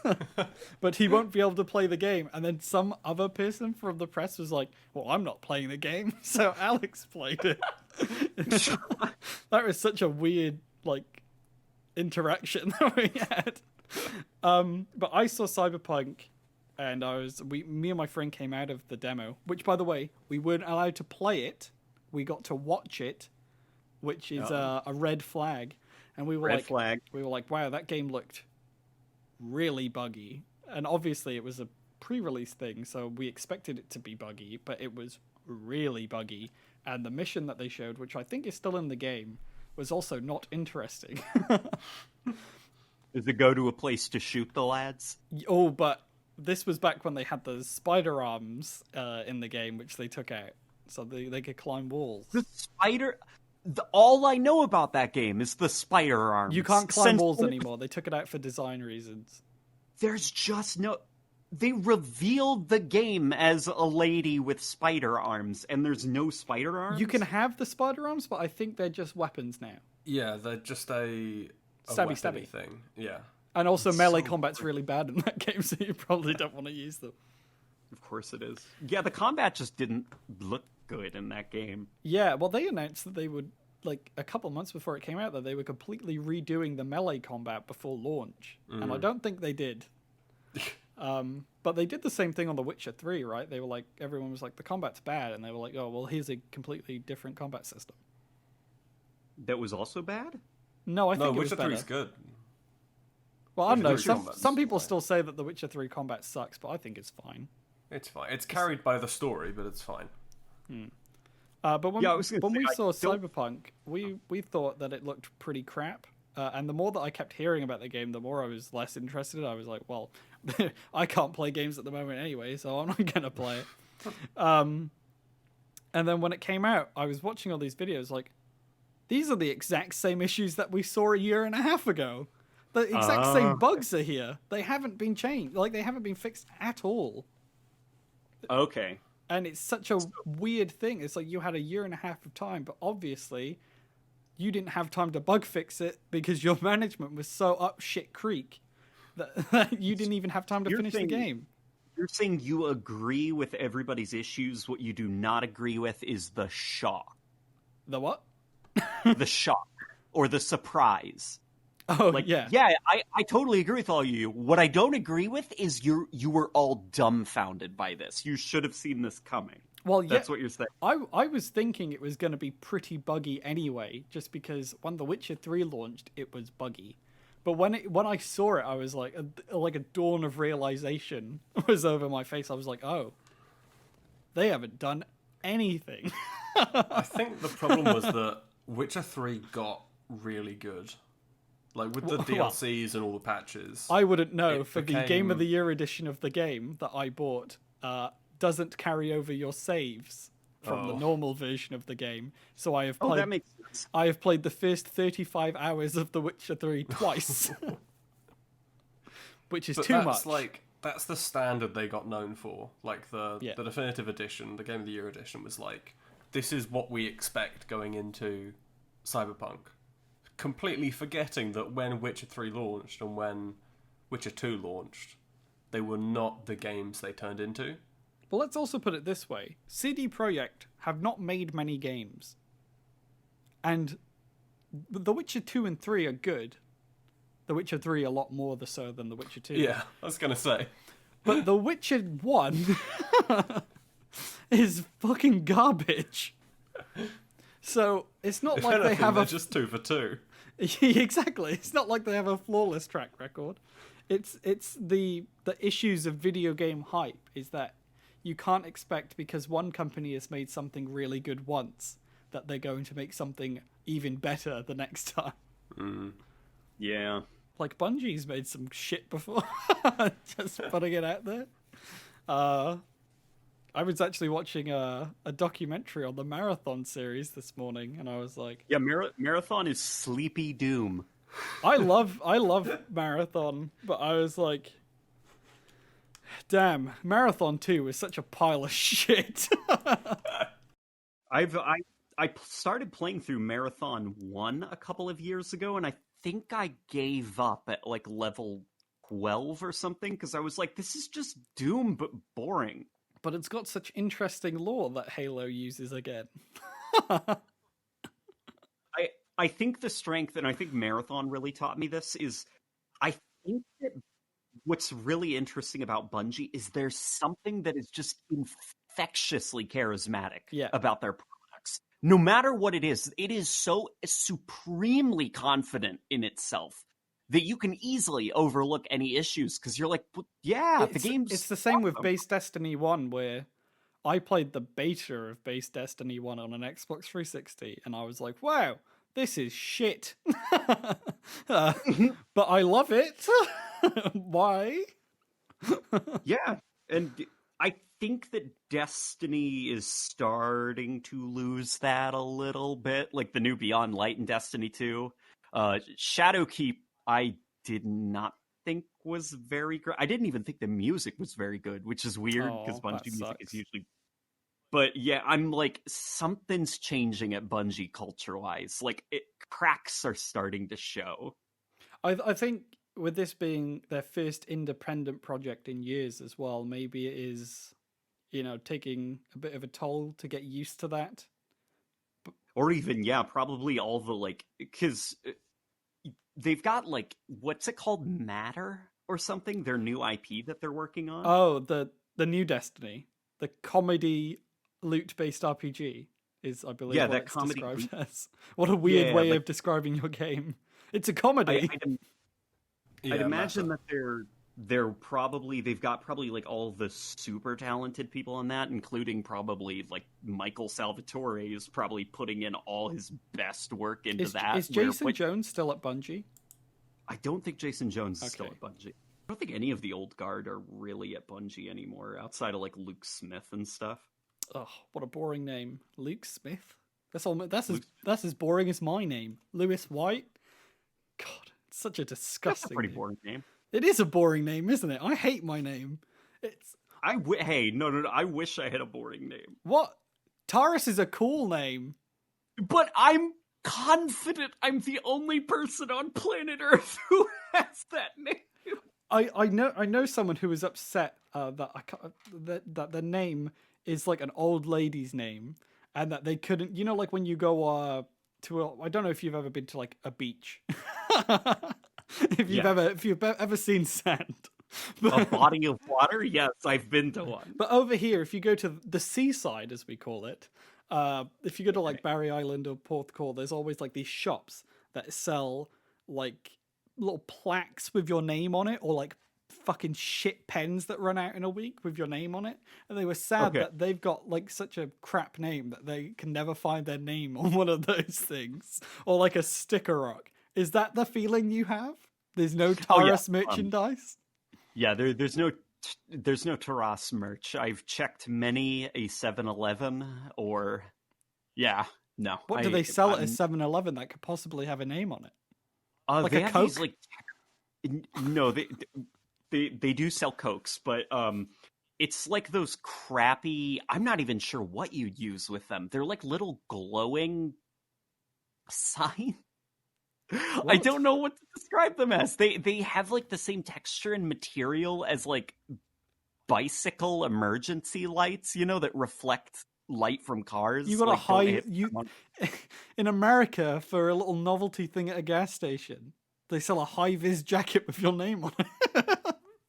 It's no, it's not even a high-vis jacket, because at least you could wear that to keep yourself warm.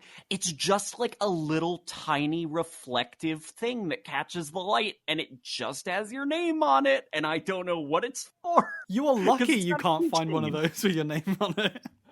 Well, yeah. Anyone who has a name on one of those, they are instantly worse for it. Yeah, they'd be bullied. That's what people should do in American high schools. They should buy those and they should chuck them at the people they don't like. What a confusing way to be bullied. That's the best way to be bullied, in a way that you can't understand. You can't possibly understand. Is that your self-help book that you're going to write? The best way to be bullied? In high school, I did psychologically torture someone for a day, where I convinced all of our friends, if they walked past them, to just tell them to wake up. Oh my god. You horrible person. It drove him crazy. Best day of my life. Here's some fun. Nintendo is replacing their multiplayer system that was outdated a decade ago. Oh, they're finally updating their multiplayer system. Yeah, so they currently use a multiplayer system called Nex, and that was created by a company called Quazzle 18 years ago. Oh. The Nintendo started using it in 2010. The system is so old that 2018's Splatoon 2 has an unused feature to check, a backup feature, to check if Nex is running Windows 98. And they are finally updating it. I was when I was writing this story, I was like, that explains a lot. Wow, Nintendo. So I imagine you're pretty familiar with what tick rate is. Uh-huh. The tick rate in Splatoon 2 is 16 hits maximum. What? Oh no! Maximum. It can drop to 8. Oh my god. No. So you're for people who don't know what a tick rate is, that means that the game data on the server only updates 16 times a second. Compared to, I think the game is 60. Think of how many micro things can happen in a second, and the game only has like 16 opportunities to check. You know? Like a lot would get lost. Imagine a fighting game with that. that multiplayer. Yeah, just all the just some stuff wouldn't happen. It's like Halo 3 on the Xbox 360. Fucking how Christ, it's just don't remind me. Yeah, like the game's server prioritizes like objects in the environment that are like moving around more than bullet positioning. Oh no. So if like grenades are rolling around a multiplayer map, the server prioritizes that over if you're hitting the person you're aiming at. It's really weird that when we look at like Halo 5 and how it was, I mean, they said I watched all the making ofs. They were like, we've got a team of Halo esporters who are designing this game with us, and it's weird thinking about how Halo 5 was so into like that esports culture when Halo 3 didn't even track where your bullets were hitting properly. Well, and to be, I should say not fair. I was going to say to be fair on Halo 5, but no, to be not fair on Halo 5, they released with a built-in engine issue where just depending on where you're looking, your aiming starts to lag. Really? You've never heard of heavy aim? No. It's okay, so there's like theories online as to how did this happen? Halo 5's engine, it's like something to do with maybe the 60 frames per second.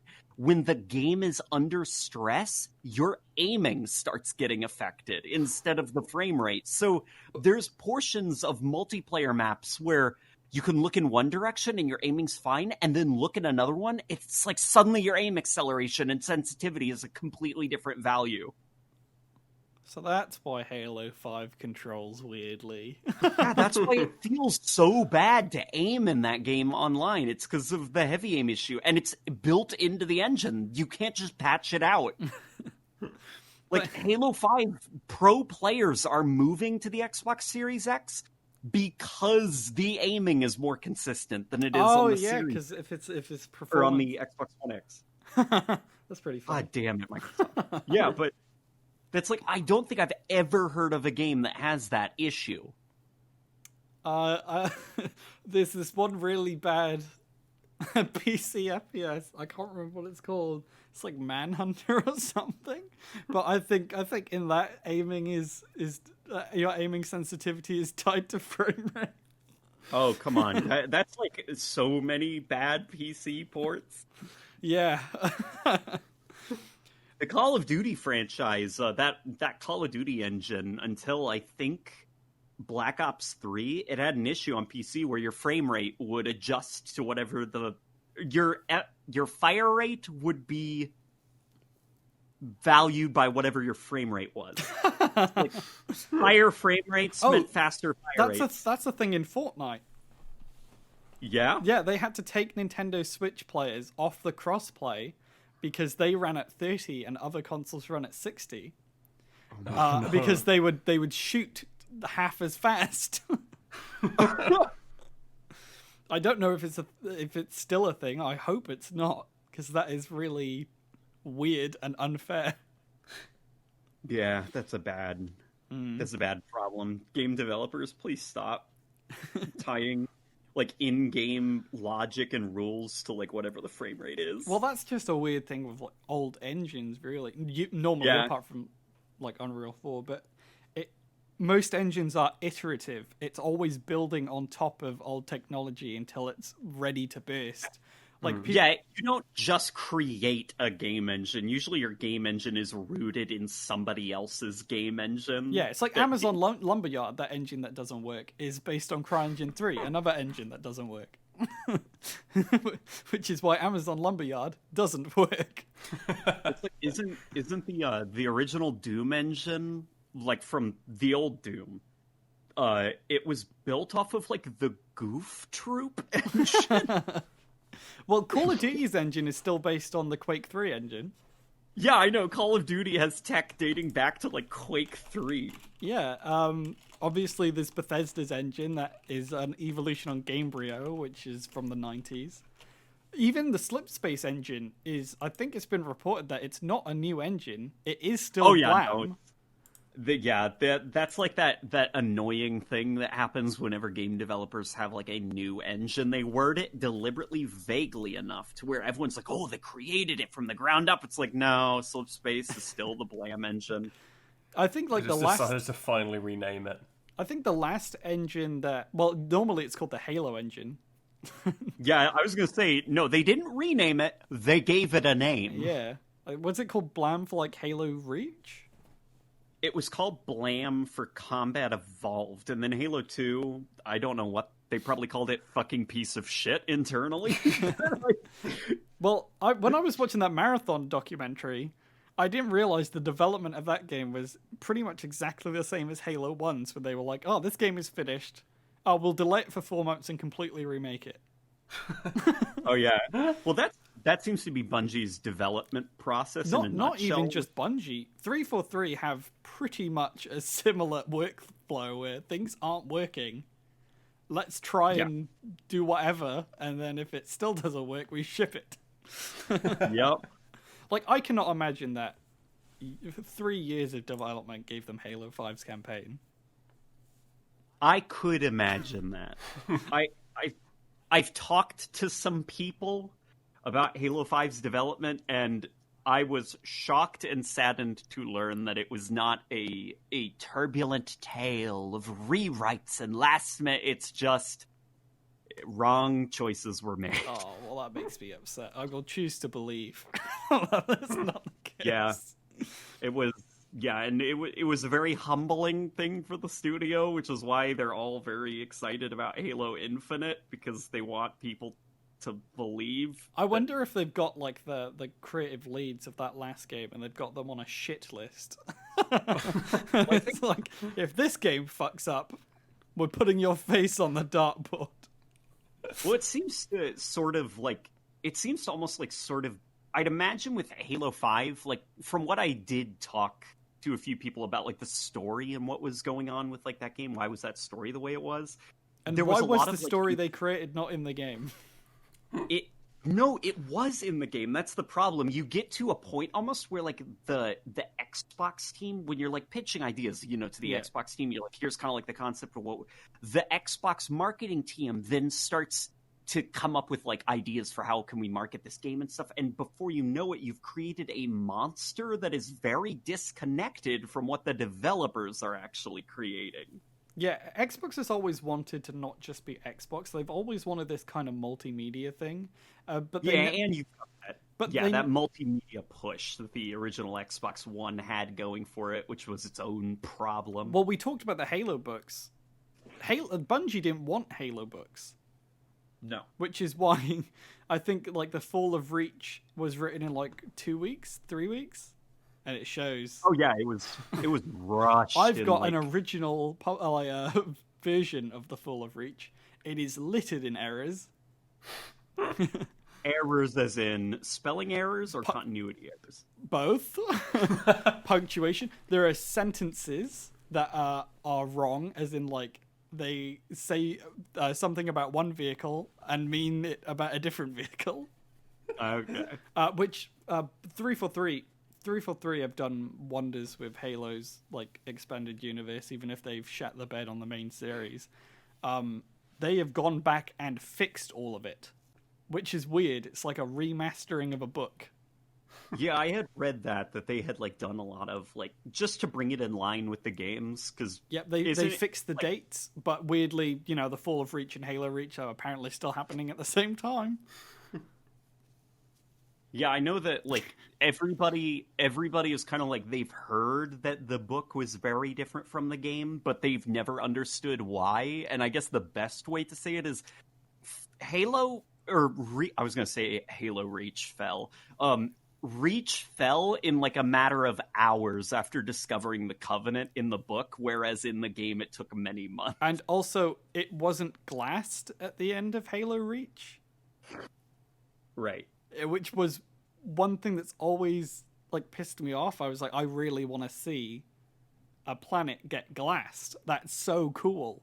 That like in the books, the plasma energy like immediately turns things to this glassy surface, and at the end of Halo Reach, it's like, here is your helmet on an overgrown environment and a mountain in the background. Yeah. And it's like, that is not how you've told me that works. Good old Bungie.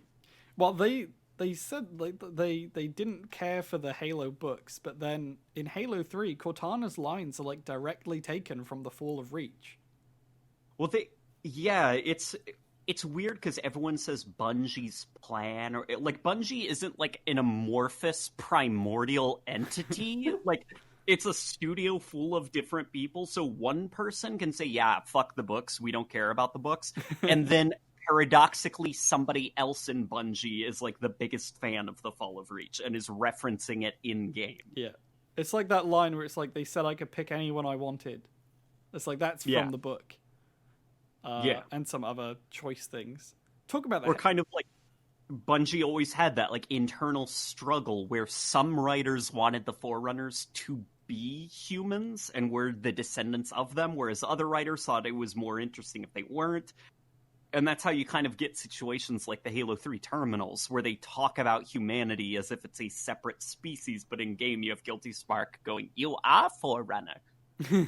Look at your weird armor. Yeah.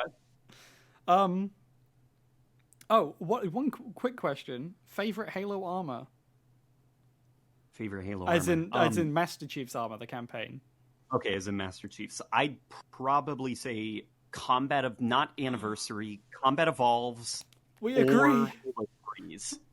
I love the Mark V armor. It's just like a cool looking suit of armor. Although my girlfriend ruined it for me today. Okay, yeah. The shadows on the helmet. Big shadows. The shadows that the helmet makes on the thing makes the visor look like two eyes and a big wide grin. And now I can't unsee it.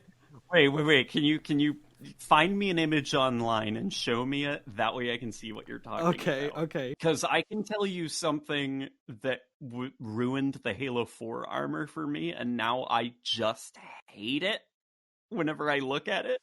Somebody said that whenever Master Chief in Halo 4 or Halo 5 looks directly at the camera, it looks like he's wearing one of those, like, old-timey newspaper salesman caps. As well as the lights on the side of his helmet make it look like he's storing nuts for the winter, like a chipmunk. Here's an image where you can see it. I just dropped it in our chat. He looks like he looks like he wants to sell you a newspaper for 25 cents, and he looks like his cheeks are full of stuff. Yeah, Chief's just like that weird little cap thing he's got in Halo 4. He looks like he takes it off and hangs it up at the door whenever he enters a room to be polite. Do you see it? Am I crazy? He's completely bald underneath that section. Yeah. Just peels it off when he's done. He is completely bald, right? The Master Chief. Oh yeah. He's got that. He's also a virgin. Yeah. Sad times to be a chief. Okay, well, I'm just going to send you this shit PNG because every time I try and draw over it, my iPad is deleting the other one, and I don't know why. Are you going to work? Whatever. Me? No, not you. Okay. I'm sending it a file. It's just stuck on compressing file. Take a screenshot of... You know what? I'm going to be brave. I'm going to use my shit hands on my keyboard. I've had to do that a few times whenever I'm saving something and the image isn't like, turning into a PNG or whatever. I'm like, you know what? Fuck you. I'm not going to let you win. And I just take a screenshot of it. Well, I'm trying to use the iPad, and it's like, for some reason, the Discord app doesn't want to send any pictures. Is it too big? Is it too big a file? Oh, definitely. If you don't have Nitro? No. No, Ready it's to 64 kilobytes. That's too big. Okay, so here's a little picture of Master Chief, and you're going to have to zoom in on his face. Okay. Obviously, this will probably be cut from the audio podcast. Oh my god, I see it. You see it? The I see eyes? I see. Holy crap, he's got a really, really wide grin. And I was watching Red vs. Blue earlier, and we were watching season 1 because when we watched the season together, the show together, I skipped season 1 because it's cringy. And she was like, "Oh look, they're always so happy." I was like, what are you talking about? They hate each other. She was like, "No, look, they got like little eyes and a big grin." And this was like 20 minutes in, and the entire time I was like, I can never look at this the same way again. Yeah, Chief looks like he's got like a gigantic smile on his face. And obviously the shadows are baked so that it never fucking go away. Yeah, it looks especially egregious when he's on the bridge with Captain Keyes and they're all staring at Cortana and Chief just has this doofy grin on his face. Honestly, Mr. Chief should just be this. Also, whenever I didn't know what Mr. Chief was until recently, Mr. and I was like, "What the fuck is Mr. Chief?" So I went on YouTube, I looked it up, and I saw your comment underneath, and it was like, "This is fuck, what's the word I'm looking for?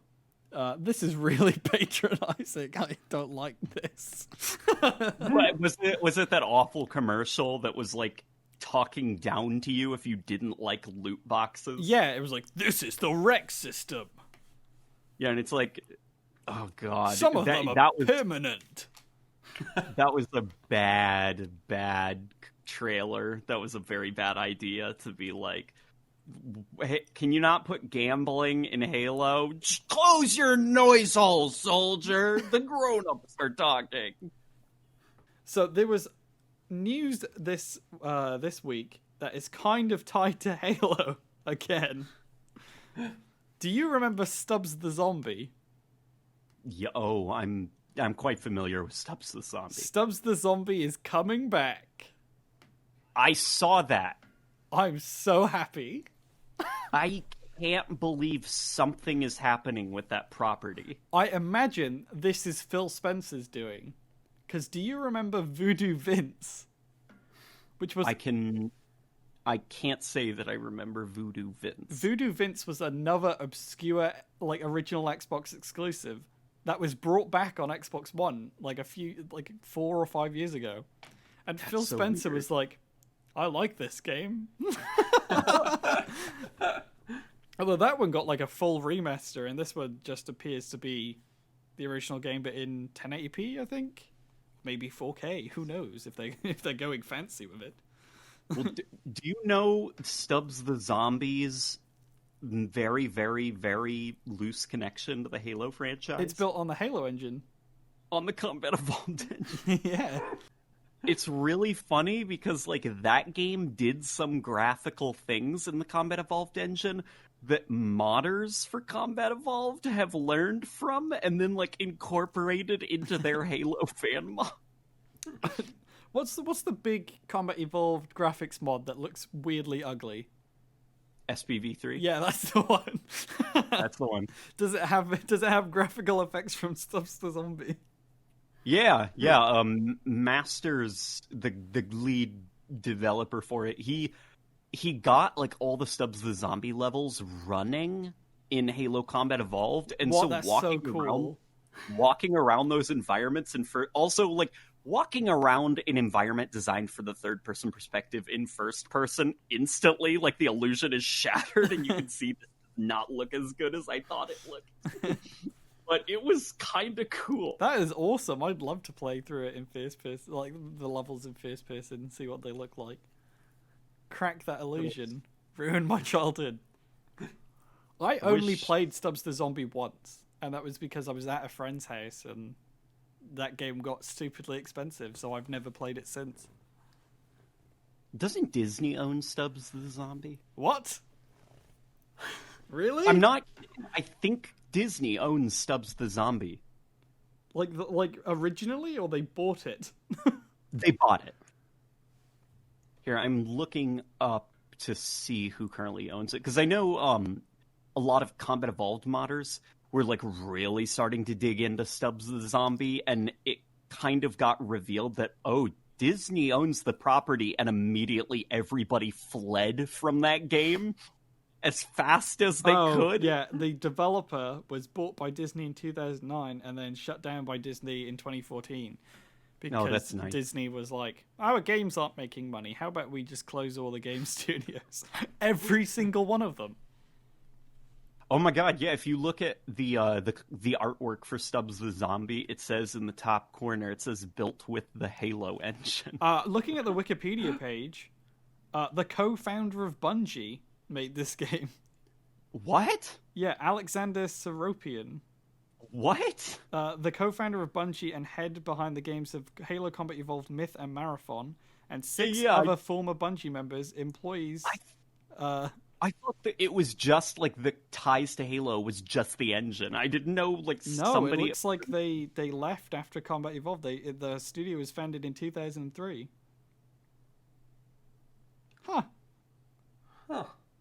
Wonder what other weird stuff people at Bungie really want to make, but just don't have the time to, like Stubbs the Zombie. Honestly, I'd love it if a lot of these big studios would just split into smaller teams, like Ninja Theory is doing.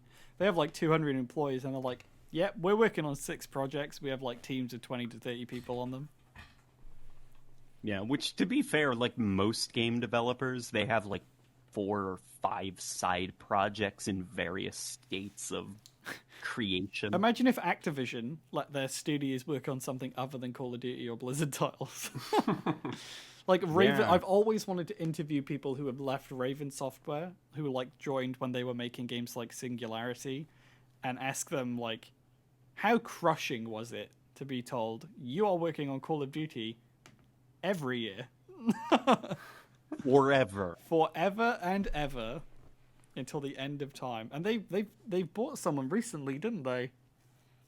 Activision. They bought someone, and they're shoving them on Blizzard stuff. Who was it? Vicarious Visions is merged into Blizzard. That's what it was. So I think they made the Crash and remaster. And they will everyone. Oh, and the Tony Hawk one. About that. They were behind the great Tony Hawk Yeah. series, and now they're dead and buried. They are working on Blizzard spin-offs, which apparently there's 4 World of Warcraft spin-offs coming, some of them for mobile. Oh no. Yeah, it's weird, right? When you think of how Blizzard's properties have been kept very isolated. The last time they tried to do a spin-off was StarCraft Ghosts, and that never came out. Yeah. And now they've got Diablo Immortals? Yeah. Which, I mean, everyone lost their shit about. Apparently it's really fun, so... but they got that coming. They got 4 different spin-offs in the works alongside Diablo 4 and Overwatch 2, which apparently isn't coming out this year. So, Yeah. What a weird company. Yeah, I just it's this is the best way I can describe it. It feels like I'm already on the floor. Activision has already won, but they're still punching me in the face and won't let me get up off the ground. And and I'm like, stop, you win.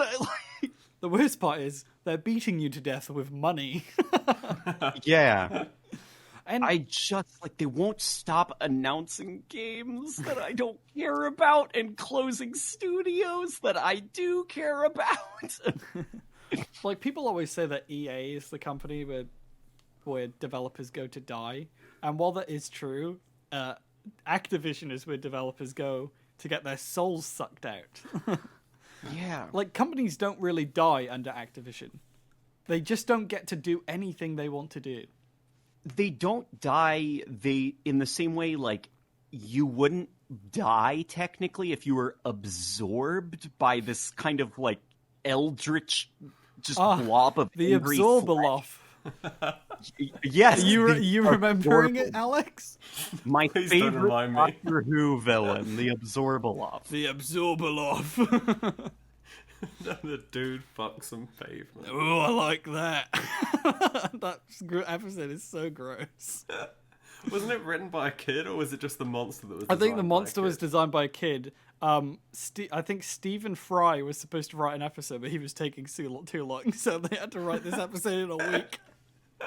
Yeah, the Absorbaloff was like, it's, you know how like every once in a while you get that story in a show where it's just a clip reel of the whole series Yep. because they have to fill space.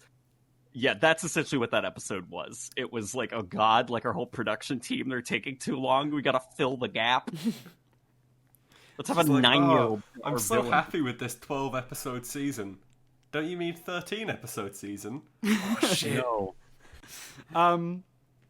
I imagine you've seen this news story. There is a modder called Inferno Plus. He modded Dark Souls to have Halo-themed PvP. I did see that video. That video was interesting. To say the least. Yeah. Well, I didn't know I didn't know Dark Souls had an arena PvP mode. And I definitely didn't know how bad it was. So, thank God that video introduced how utterly broken that was before going on the tangent of, oh yeah, I completely fixed Dark Souls multiplayer, and also I gave it Halo maps and power-ups. It's, that modder has also done things like, the world's longest warthog. I love those videos. Yeah, it's the same modder. I love them so much. You It's made the a video on funniest Cursed fucking Halo, thing. right? Yeah. Yeah, that's the one where I pitched fixing his cursed magnum, where his magnum was just your dual-wielding magnums, and I was like, that's not cursed, though. That's really cool. Oh. To make it cursed, you should be able to dual-wield magnums and only fire the right magnum. That would make it cursed. The standard Magnum where you you just shoot yourself in the face. That's pretty You good. have to throw it. That was so fucking funny. And it works in the cutscenes, so like if a character is wielding a magnum in a cutscene and they fire, they'll just shoot themselves and break the cutscene. That video was one of the things that inspired me to start rewatching Red vs. Blue, because anytime there's a fucking Halo video, there's always Machinima, and they're in Halo 1, they're in Blood Gulch, and like, you ever wonder why we're here? And it's like, gotta start all over again, I guess. So weird how like much of a cultural impact Halo had. And then it's just really sad to see how much of it is dissipated. What's like even now we're still having like we've like passed down Halo memes to the younger generation. Like kids are now doing the Halo Combat Evolved Elite where they're like, "Wow, woman." Master Chief, what are you doing on that ship? Yeah, Master Chief, what are you doing? That's a fucking huge meme at the moment. It's been going on for months. Halo Monkey hasn't disappeared. It's really weird. I've been seeing more Halo memes now than I have in years. And none of them are to do with Infinite.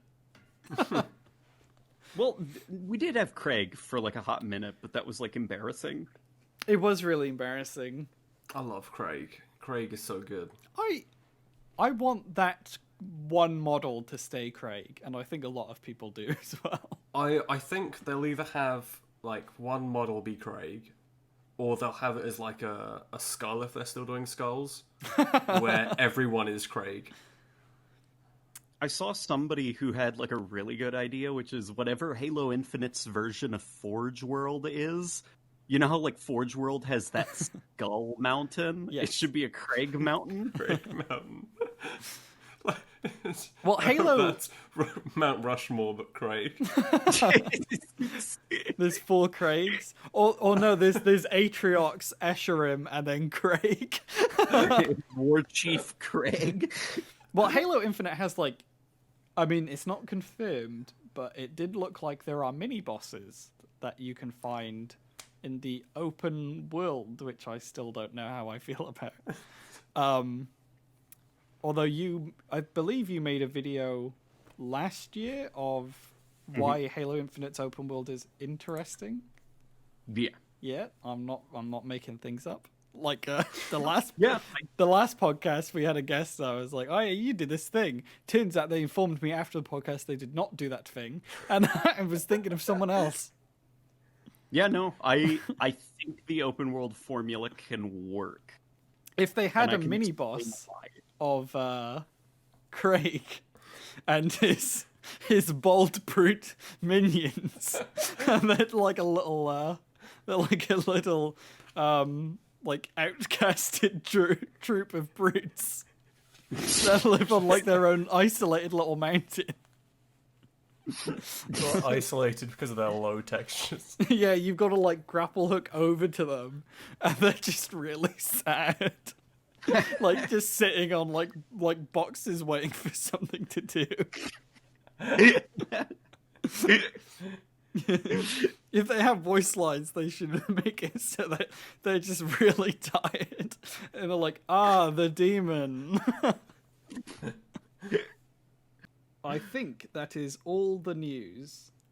Or I can fire through headlines, and if there's anything interesting, you can stop me.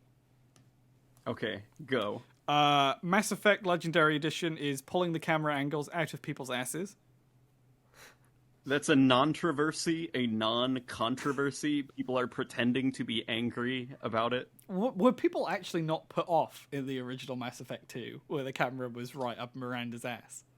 Yeah, like, people are, like, arguing about, like, artistic vision and stuff, but even some BioWare developers are coming out on Twitter and being like, yeah, no, guys, when we were making that game, we didn't want that to happen, but marketing said we've got to do sex appeal, so no, that was not actually our artistic intention. Fuck off, stop pretending to be angry.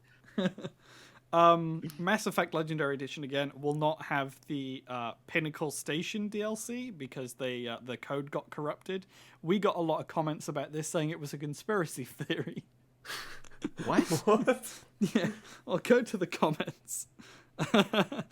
The top comment is, I'm not buying that excuse. There is probably some conspiracy theory behind it. Pinnacle Station is fun.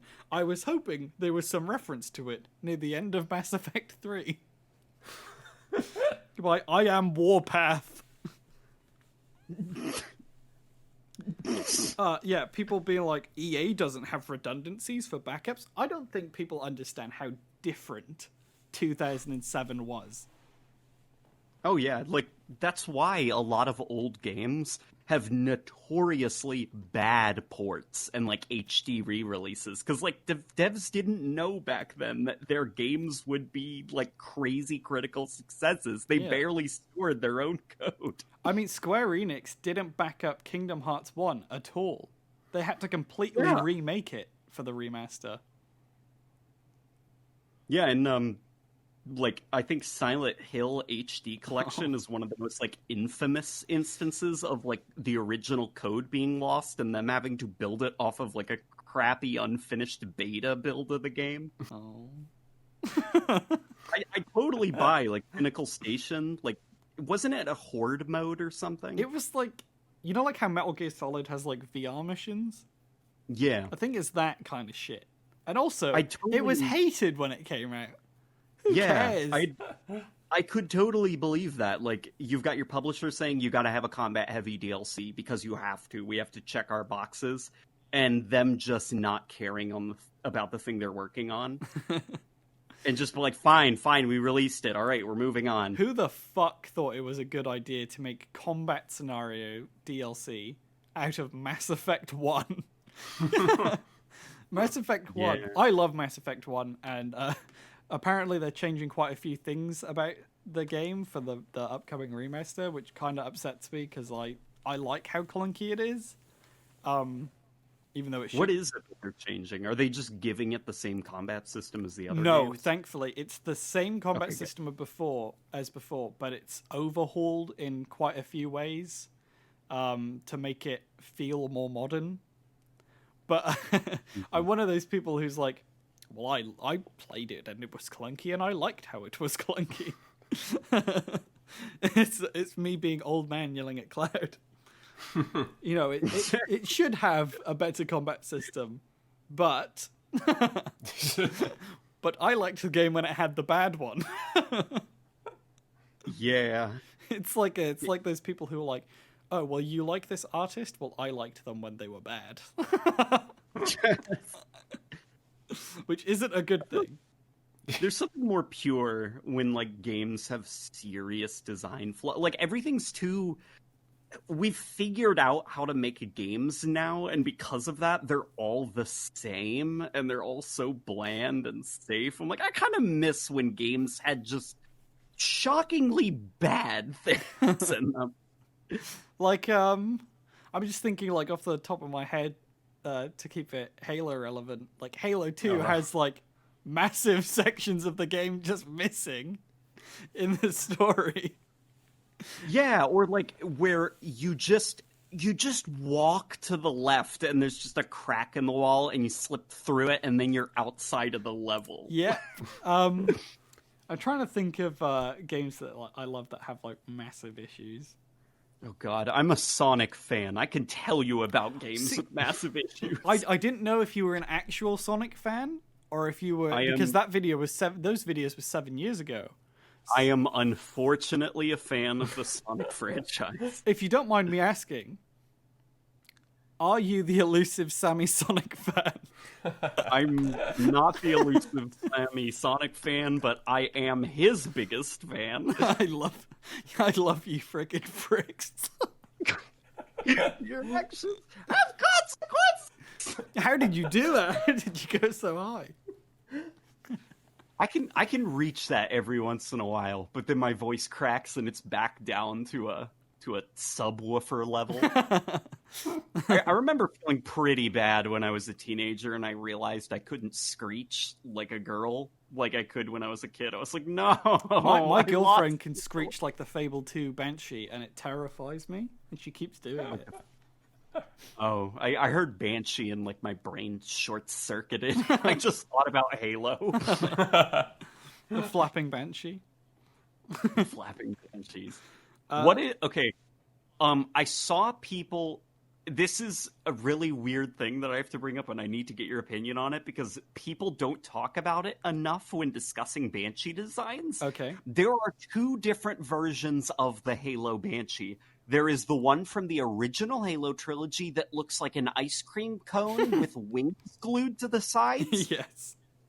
Then there is the one introduced in Halo Reach and carried all the way into Halo 5 that looks like a tongue with wings glued to each side. Which one are you a fan of? I like the original Halo trilogy one. Ice cream cone? Yes. Okay, good. I am as well, because I saw people arguing it. They're like, I like the Reach design better than the Halo 5. I'm like, it's the tongue shape with the wings glued to the side. I find it really weird because, like, the way that they changed it, the new wings, like, obviously the original Banshee wings, they were just... I can only imagine it was a limitation. Because it's got pylons that connect and there's nothing in between. But this is a vehicle that is carried by like manipulating the air around it. But then when they made the new wings, it's got like just a hole in it, like a big keyring.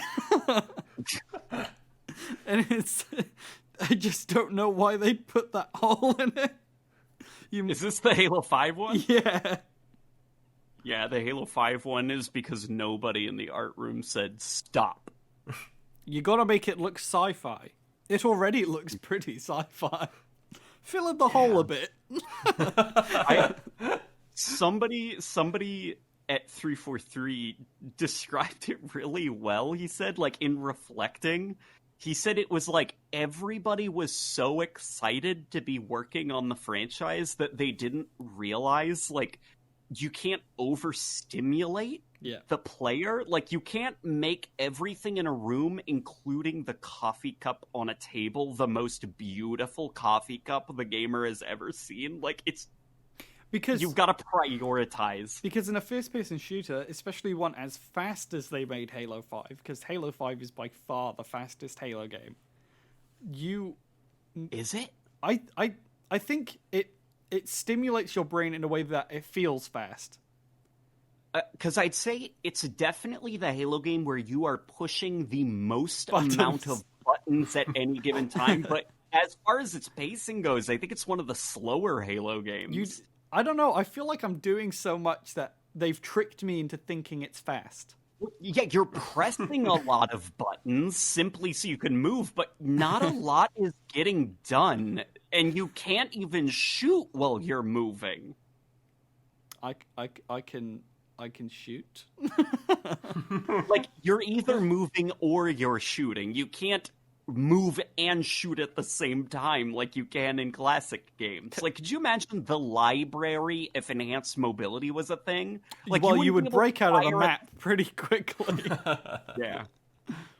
Like, you wouldn't be able to fire at the Flood who are chasing you while being on the move at max speed. You'd have to sprint to a place, then stop, and then start shooting at them, and then lower your gun so you can start sprinting. Well, wouldn't you just, in Halo, if it's Halo 5, wouldn't you just jump in the air and ground pound all these little fucking parasites into mush? Yeah, and then you jump, thrust, slide, wall run, fling yourself around the environment like a crazy person. The one mechanic that I thought felt really good in Halo 5. Well, the boosting did feel good, but the boosting into someone's back and meleeing them and watching them just flop to the ground.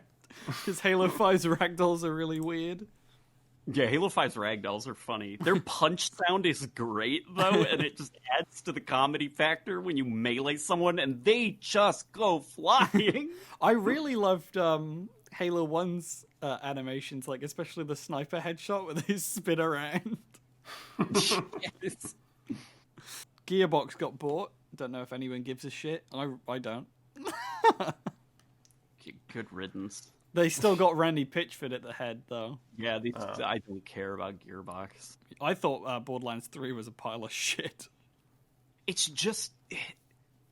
It's like the animation quality in that game doesn't look good. The weapons feel floaty and bad. The game runs badly. It looks bad. And it looks like they smeared that cartoon filter to mask how low res and kind of crappy their game actually...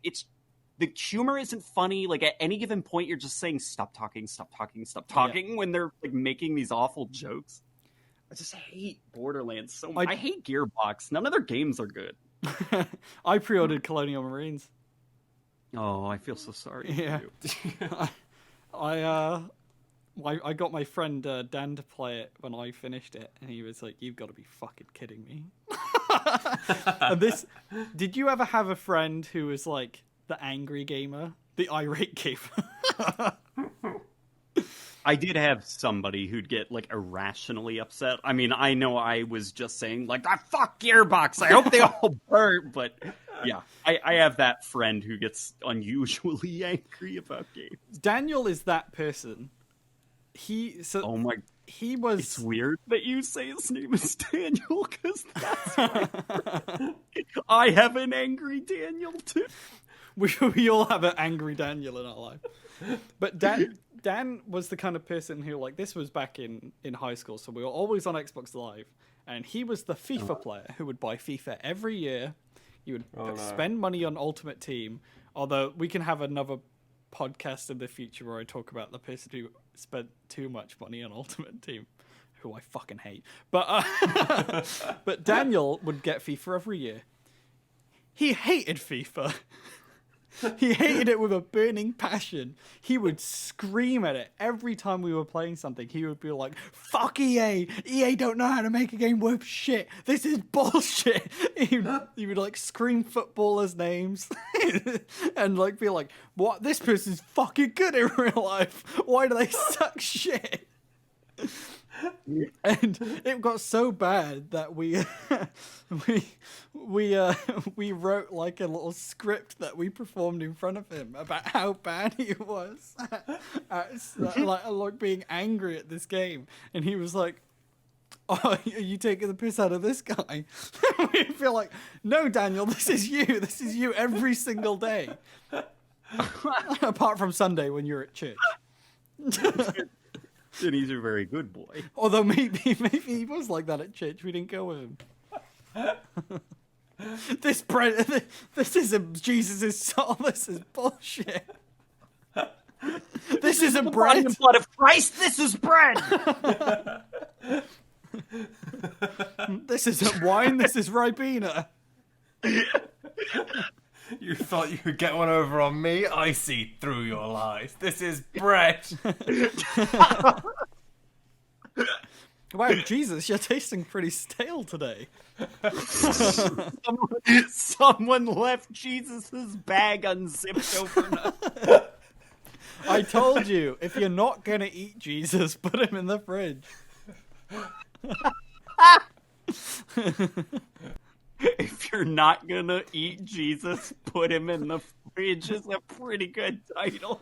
Just for you, I'll do it and see how it goes.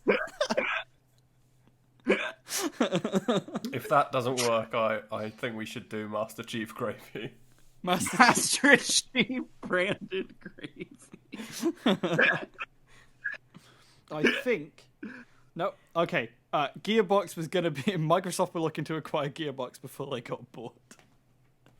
Oh God, why would Microsoft want Gearbox? Because they want everyone. They just want everyone on Game Pass. Yeah, that's true. It's the Netflix model. They've got to get. I think Matt Booty, great name. That's right, his name's Matt Booty. He said that Xbox needs at least 3 or 4 exclusives a year, which is pretty funny when you think about it. If they buy all the studios, then everything's exclusive. That's true. And I think they do. If they want Game Pass to succeed, they need an exclusive coming out every few months, like Netflix does. Which is why Ninja Theory should have been like a good bet, because they have so many smaller teams working on projects. But maybe they should all make single-player stuff instead of multiplayer stuff, because Bleeding Edge was such trash.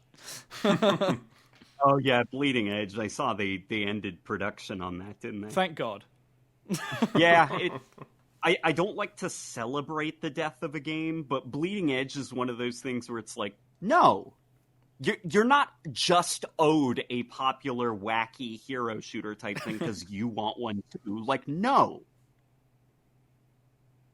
Oh, I thought there was another no coming. I was expecting a second no. Oh, that was it. I'm just like, good.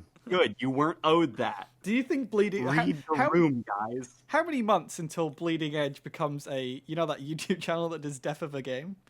How many months until that is actually Death of a Game?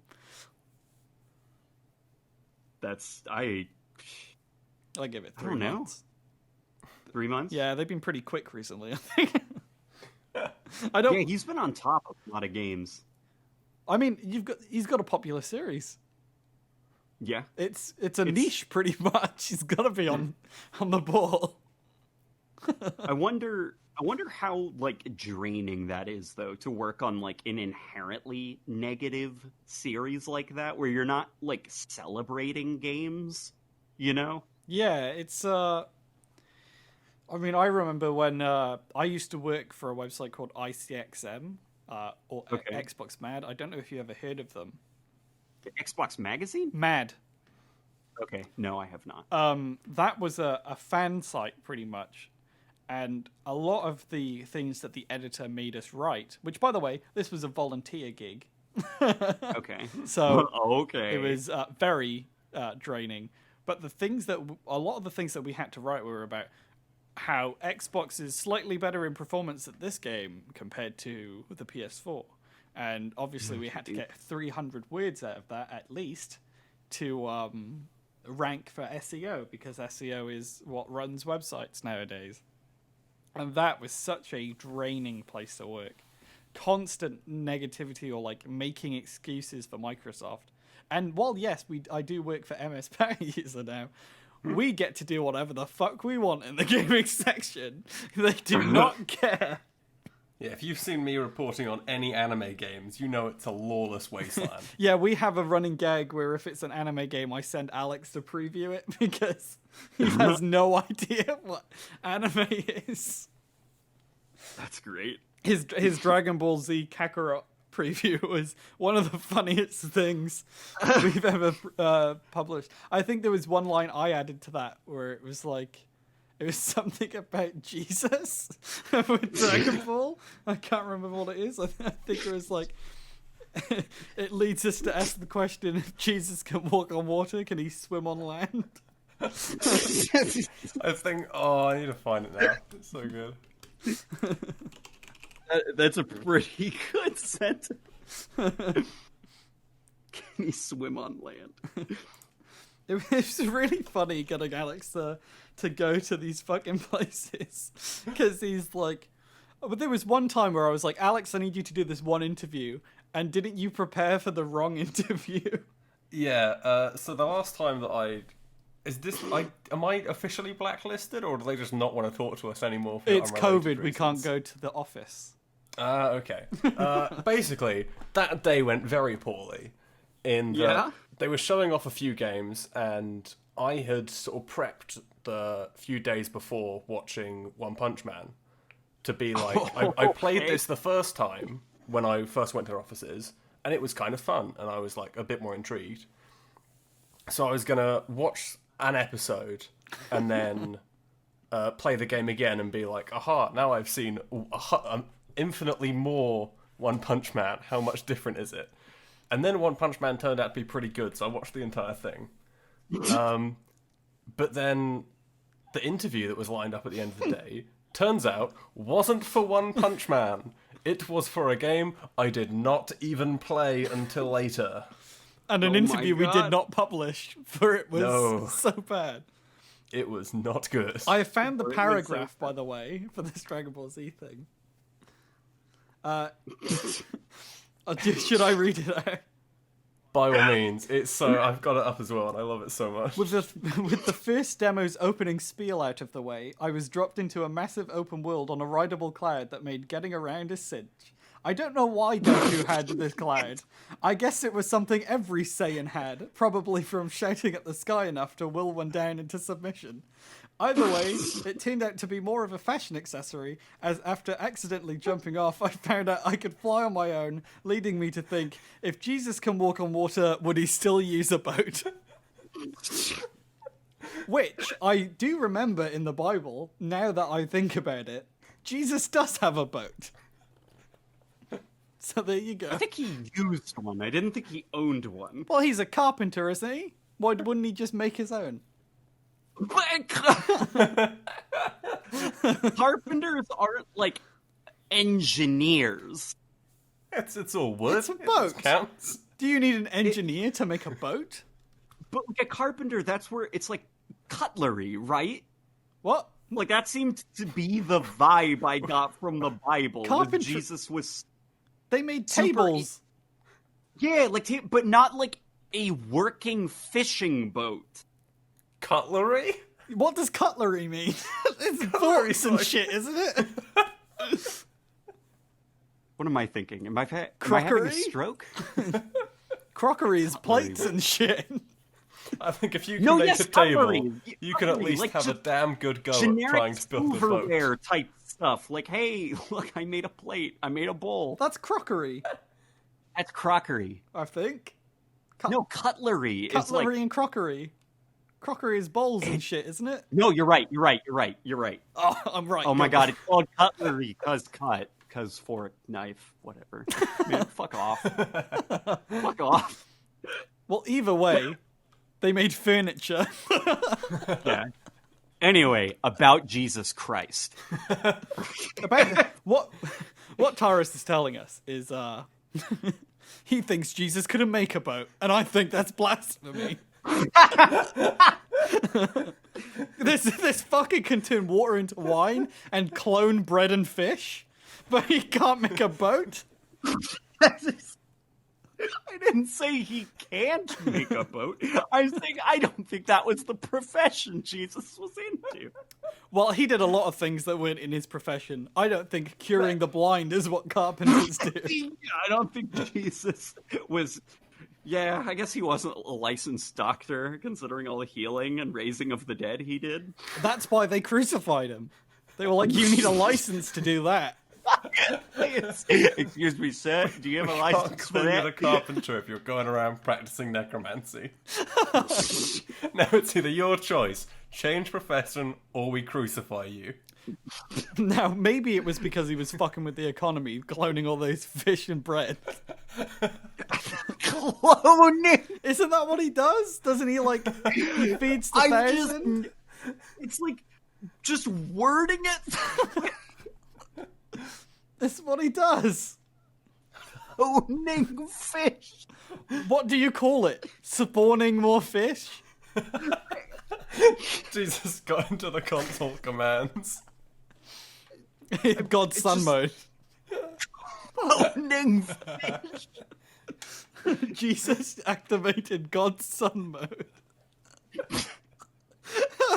No. Jesus was just playing Skyrim and he emptied all the fish out of his inventory. Are there any Bible stories with Jesus no Look, clips? there's only 2.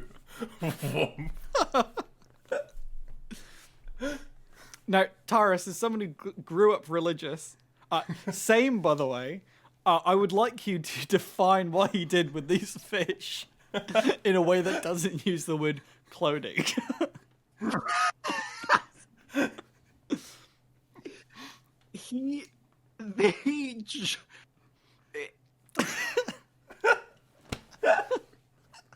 It's okay, look, religion is about faith, right? Yes. Jesus cloned fish.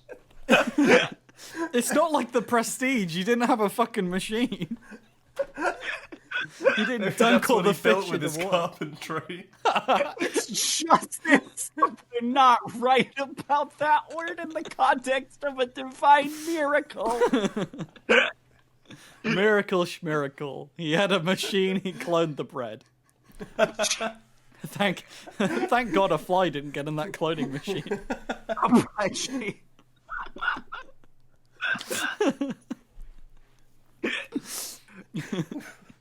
You'd think he'd be more into, like, not feeding people like living animals? Right? He's pescatarian. Well, He doesn't like guess, fish. Technically, it was just the one fish that he cloned. If he doesn't like fish, is that why he cloned the fish, so people could eat more of them? Yeah, it was a hate crime. No, I don't think Jesus cloned a specific fish. I think the implication was supposed to be that he willed hundreds of thousands of fish into existence. That seems a bit far-fetched. I think he cloned it. Sounds Now- like cloning, but with extra steps. That sounds a bit far-fetched. Now, back to cloning. Wait, scientists have cloned things, haven't they? Didn't they clone a sheep? Yeah, I guess. There you go, they could clone a fish. Jesus What was if- just ahead of okay. his time. If he's not cloning, can we at least agree that he's teleporting other fish out the ocean? Oh, you're telling is me he he? cheated? They had to come from somewhere, and if we're not cloning them, then clearly they're ocean fish. I have another theory, and that was that he was turning. It was actually he was feeding the 1,000. He was feeding the 2,000, and then he did 1,000 of them into fish and bread.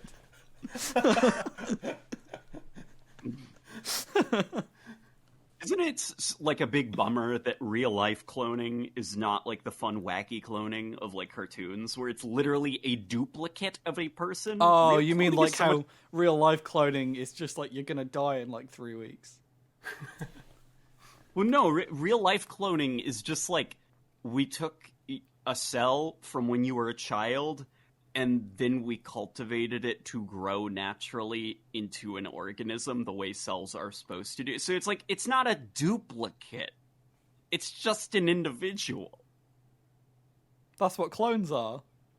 Yeah, no, what I'm saying is in cartoons, they treat it like it's a magical duplicate of you, like down the middle, you know, where it's just like, and now there's two of you in the... It's not like that. It's a lot more boring and natural. Well, yeah, because one is physically possible. Well, yeah. Yeah, reality is pretty fucking boring. It's true. I've been in this room for as long as I can remember. True, I've been in reality for as long as I can remember. I'm feeling like boring. fucking Rapunzel at this point of lockdown. Oh my god, yeah. My girlfriend really is lying hate to this. me about my hair. She's like, it looks good. Really, she just wants it because it can magically heal people. That was the plot of Your hair- Tangled. Is it? Yes. Wait, they changed her hair to it can heal people? I'm pretty sure, yes. It's what keeps the stepmom young, I think. Oh.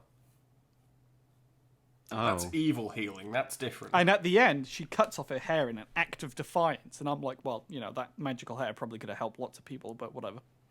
Well, does her hair have to stay long, or can it be magical at any length? I will be honest, most of my experience with Tangled is from Kingdom Hearts 3, where they cut out quite a bit of things and add Sora, Donald, and Goofy. So, You're saying they didn't dive deep into the lore no. of Tangled? Even though it is longer to play through than to watch Tangled, and most of Tangled is in there, they do fuck around with the lore of Tangled quite a bit. Okay. I don't know if you've seen the Frozen world in that game, by the way. But not only were they not allowed to do anything to the story of Frozen, so your characters barely interact with them, but you have to watch the entirety of Do You Want to Build a Snowman while somebody's talking over it. And also you got to watch the entirety of Let It Go. Oh my god. Yeah. That's bad. That's, like, not good. Yeah. Kingdom Hearts 3 is a weird game. Have you played a Kingdom Hearts game? I remember watching somebody play. You should just jump into Hearts. Kingdom Hearts 3 and tell us how it goes. Oh, just like no context? Yep, no context. Go right in. It's so funny. I know that somebody, or maybe possibly a group of people, are called the Heartless, and that's the extent of my knowledge of Kingdom Hearts 3. Yeah. Or any of them. You should know that at one point, Woody tells an anime character, from Toy Story, by the way, that he doesn't have any friends. Woody does? Woody does that. Woody has no friends. No, that the anime guy has no friends. He's like, Oh my god. I think he the most important... says, you don't know, you wouldn't know because no one's ever loved you before. Oh my god. God. I think the most important thing about the Kingdom Hearts series, having not played any of it, Yes. is that a boy gets naughted, and that's all I know. Somebody naughts a boy, good times are had. That Brian David Gilbert video was... Yeah, Wow, I love chef's it. kiss. That moment lives in my head rent-free. You know, Just taps on a whiteboard, naught a boy. Brian David Gilbert made me really upset because I was planning on reading all the Halo books before Halo Infinite, but then he did it and it demotivated me. The Halo books are very good, except for when they're not. The bad Halo books are very, very bad. I don't know if you've read The Flood.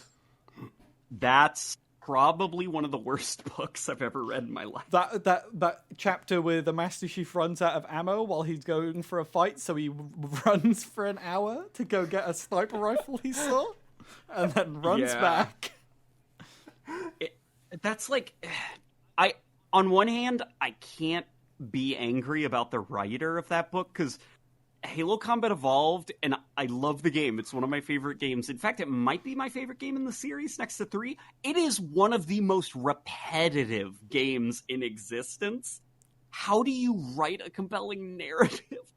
Well, what you do is you say, Master Chief throwed his grenade, and you say it about 200 times. About 200 times, as well as how many different ways can you describe Chief let off a couple bursts from his rifle and then put in a new magazine? Clip. I believe he never changes Oh yeah, from that's clip. right, he called it clip. I'll have you know it's pronounced clipazine. Yeah, man, Halo the Flood. And of course Hidden Xperia loves that book, but... What? No. Yes. That can't be true. I was reading that book and it made me really depressed. Yeah. Because I was like, I want to get onto Fear Strike, but I got to read this piece of shit first.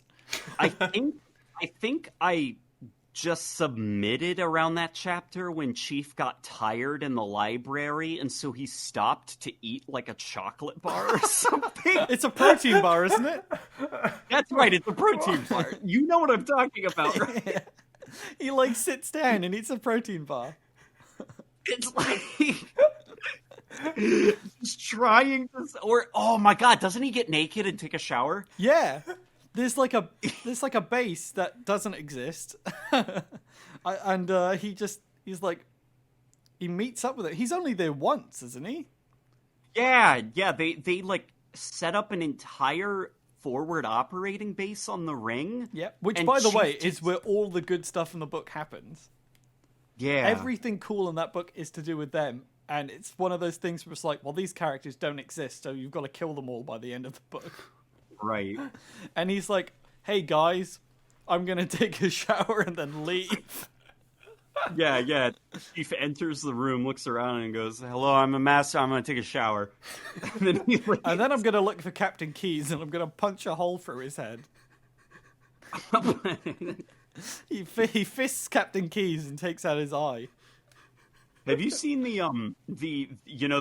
good to see you, Chief, things aren't going well line, how the Halo movie script interpreted that line? No? The Halo movie script you can find online, it's real. Is this the Del Toro script? No. Okay. And it's okay, it's a remake of Combat Evolved, and it is a wild ride. It would probably be worth reading it on one of your podcasts. But basically, Captain Keyes greets Chief along the lines of, good to see you, Master Chief. I won't lie, we're in some deep shit here. Oh my god, I would fucking love to see if we could get enough people to do it, like a table read. Yeah, table read of the script. Oh god, it's beautiful. There's like awkward love tension between Chief and Foehammer. Oh, what? Foehammer's my favorite. I love that character whose face we never see. There's like also like a love thing with Chief and Cortana. It's brilliant. I've always hated that's how people interpret that relationship. You think Chief's in love with the piece of circuitry in his head? Especially when it comes to Halo 4, where it's like they do have like a connection. It is so obviously not a love connection. He's a fucking child. Yeah, Chief's a man baby. And she's like Cortana his is surrogate his mom. mom. Yes. Yeah, she's like his mom. She gets him dressed in the morning. Like, that's the relationship they have. Yeah, it's like, even though that scene where it's like when Cortana dies. Yeah. Or does she? He starts sobbing uncontrollably. I loved the ending of Halo 4. But it's really good. When Cortana dies and he's like looking at where she was, and like his shoulders just slump. Like a kid who's like just realized that they are lost in like a car park and they don't know where their parents are. Yeah. That's Master Chief. And people are like, that lady looks naked, so he wants to fuck it. Even though he is sterilized. Yeah. Like a dog. No, he's not sterilized. Isn't he? I thought all the... No, they haven't given Chief the snips. No, but it's the Spartan, it's the mutation, right? I swear in the Fall of Reach, they cannot recreate procreate. Okay. Oh, okay. If you're okay, yeah. No, it's they can't reproduce, but they're not like intentionally fixed. Yes. Like a dog. Welcome to the Spartan program. We've given you lots of muscles and removed your penis. Yeah, Chief has like those little Enjoy. tattoos. Chief has that tattoo. He's like, well, I'm that's 12 years dog. old. I wasn't using it anyway. Just like that's if you ever go on like the Halo subreddit and stuff, that's one of my favorite comments is people just constantly reminding each other that Chief is a virgin. You know, Kiryu in Yakuza is also a virgin. It's fun. He never has sex. He gets a girlfriend in one at the end of one game, and she leaves at the start of another game. I think. Oh, there was another protagonist from a video game who's also a virgin. I remembered it and then immediately forgot it. Think of your favorite video game. They're probably a virgin, unless the developers were tryhards.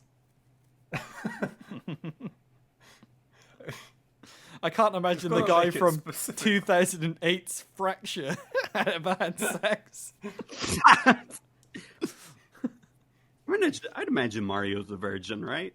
Oh, definitely. Not with Toad around. Look at him. Yeah. Yeah, Mario can barely form a coherent sentence. Can you imagine Like- him ejaculating? Ah, no! Whoa, whoa, whoa, whoa, whoa. Well, isn't like the fan story of Mario is that he's constantly getting cucked, right? I think. Well, isn't there that fan theory that he's like a proto-human? He's like the missing link. Oh, because he looks like that. Yeah, because like if you go to New Donk City in Mario Odyssey, everybody looks like normally proportioned humans. So what is Mario if not the missing link? He's a form of proto-man. But it's not just him though; it's all of them, right?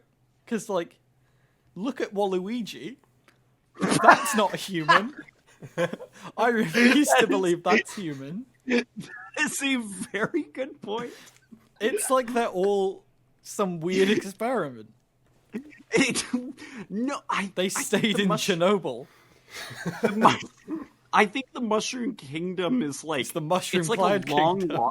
it's like a long lost tribe that's been isolated Well, yeah. from the rest of the world, and they've evolved. Dinosaurs and exist, Yeah, and mushroom things.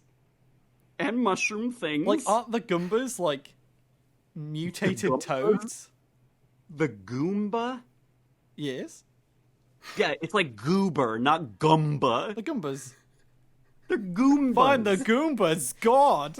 Yeah, there you Gumba go. Gumbas. The Gumbos. The Gumbas. They walk around being like Gumba Gumba. I'm a Gumba. It's a me, Gumba Gumba. They shuffle to the left and the right while saying Gumba. Are you a Mario or a Mario? Oh, Mario. Oh, of course. It's like it's not like in a personal opinion. Like Mario is a real world name. You know, it's not like hello Mario. It's like actually it's pronounced Mario. It's like nah, I'm gonna call you Mario. Like you don't say that about a real name. Are you a Lara Croft or a Laura Croft? Lara. Oh fuck! I can't grill you on something. No.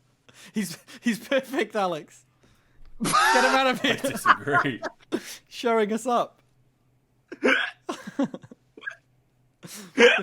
We are the proto-humans.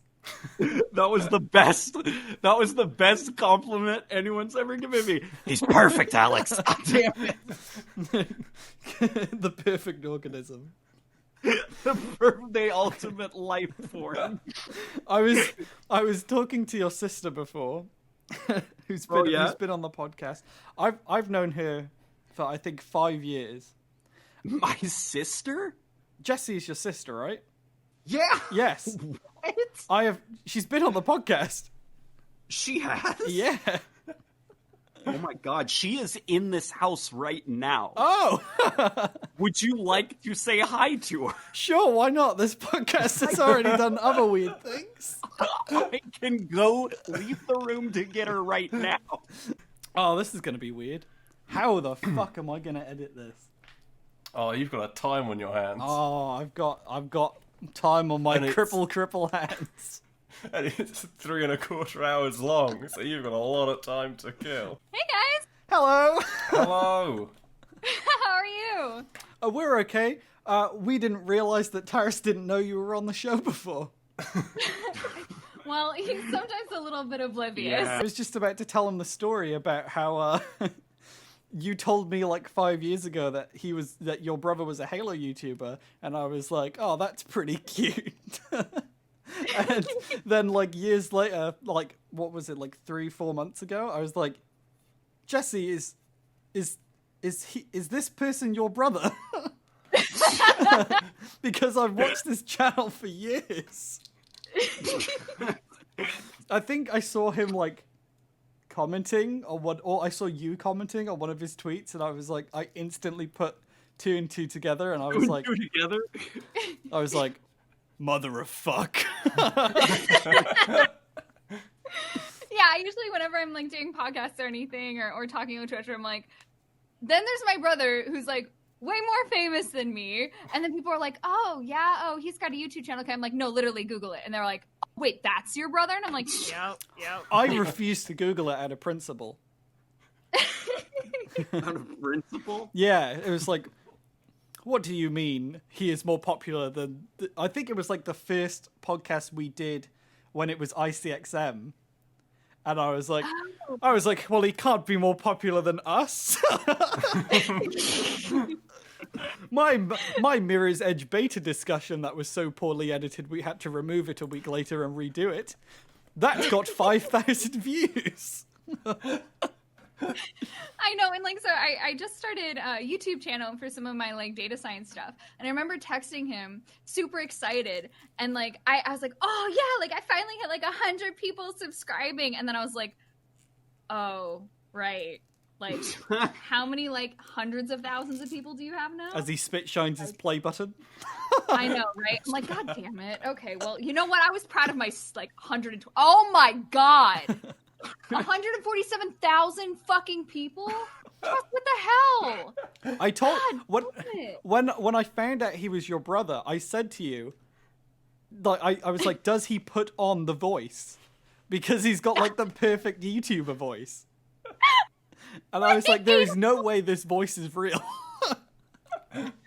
No, but I can always tell when he's like really getting excited about like making an argument or something in a conversation, because you put on the YouTube voice when you're like telling a story or when you really want to make a good point, or if it's something that I'm like, this is something you read on Twitter or heard on YouTube, and I know when you're like saying something you read because you'll do it in your YouTube voice. Okay, I didn't know if that was because you could hear me yelling excitedly about it from across the planet. What she's telling you is that every time you're excited, she hates it. Delicately. She said it in the best way possible. She's like, I know when you're excited, you're putting it on. All right, well, I gotta get back, but it was great to hear from you guys. Great to hear from you too. Yeah, have a good rest of your podcast. Bye, guys. Bye. See ya. Well, that was nice. That was Nice. What a surprise. We should probably wrap up the podcast just so we have an ending. What do you mean? This is 3.25 hours of gold. Yeah, so what I'm going to do is I'm going to cut it. So I'm going to keep it saying that we have literally been talking for 3 hours and 42 minutes. And this podcast will likely be 2.5 or 3 hours long. You can upload it in chunks. It will. No, we can't do that. The boss pays me by the article. He doesn't like it if I release 2 parts of a podcast. One day we'll do MSPoweruser Brexit and we'll get the gaming section to ourselves. Oh, that would be so good, wouldn't it? Think of the ad revenue. Think of the trade deal. We'll have so much fish. That's what Jesus should have done. He should have just caused Brexit, and then they wouldn't be able to sell the fish, and all the poor people would have to eat it. Looping back around to Jesus. Looping back around to Jesus' face. It all loops back around to Jesus. Jesus is like, it always comes back to me. Why are you blaming me for everything? Turns out Jesus is the Halo precursors. It all loops back to them. Well, have you seen that Halo follower video that was like, is Jesus a prophet of God in the Halo universe? Are you and fucking it's like, kidding what are me? you fucking talking about, you fucking weirdo? Shut up. You are not. You are making that up. I'm not. It's real. I saw it.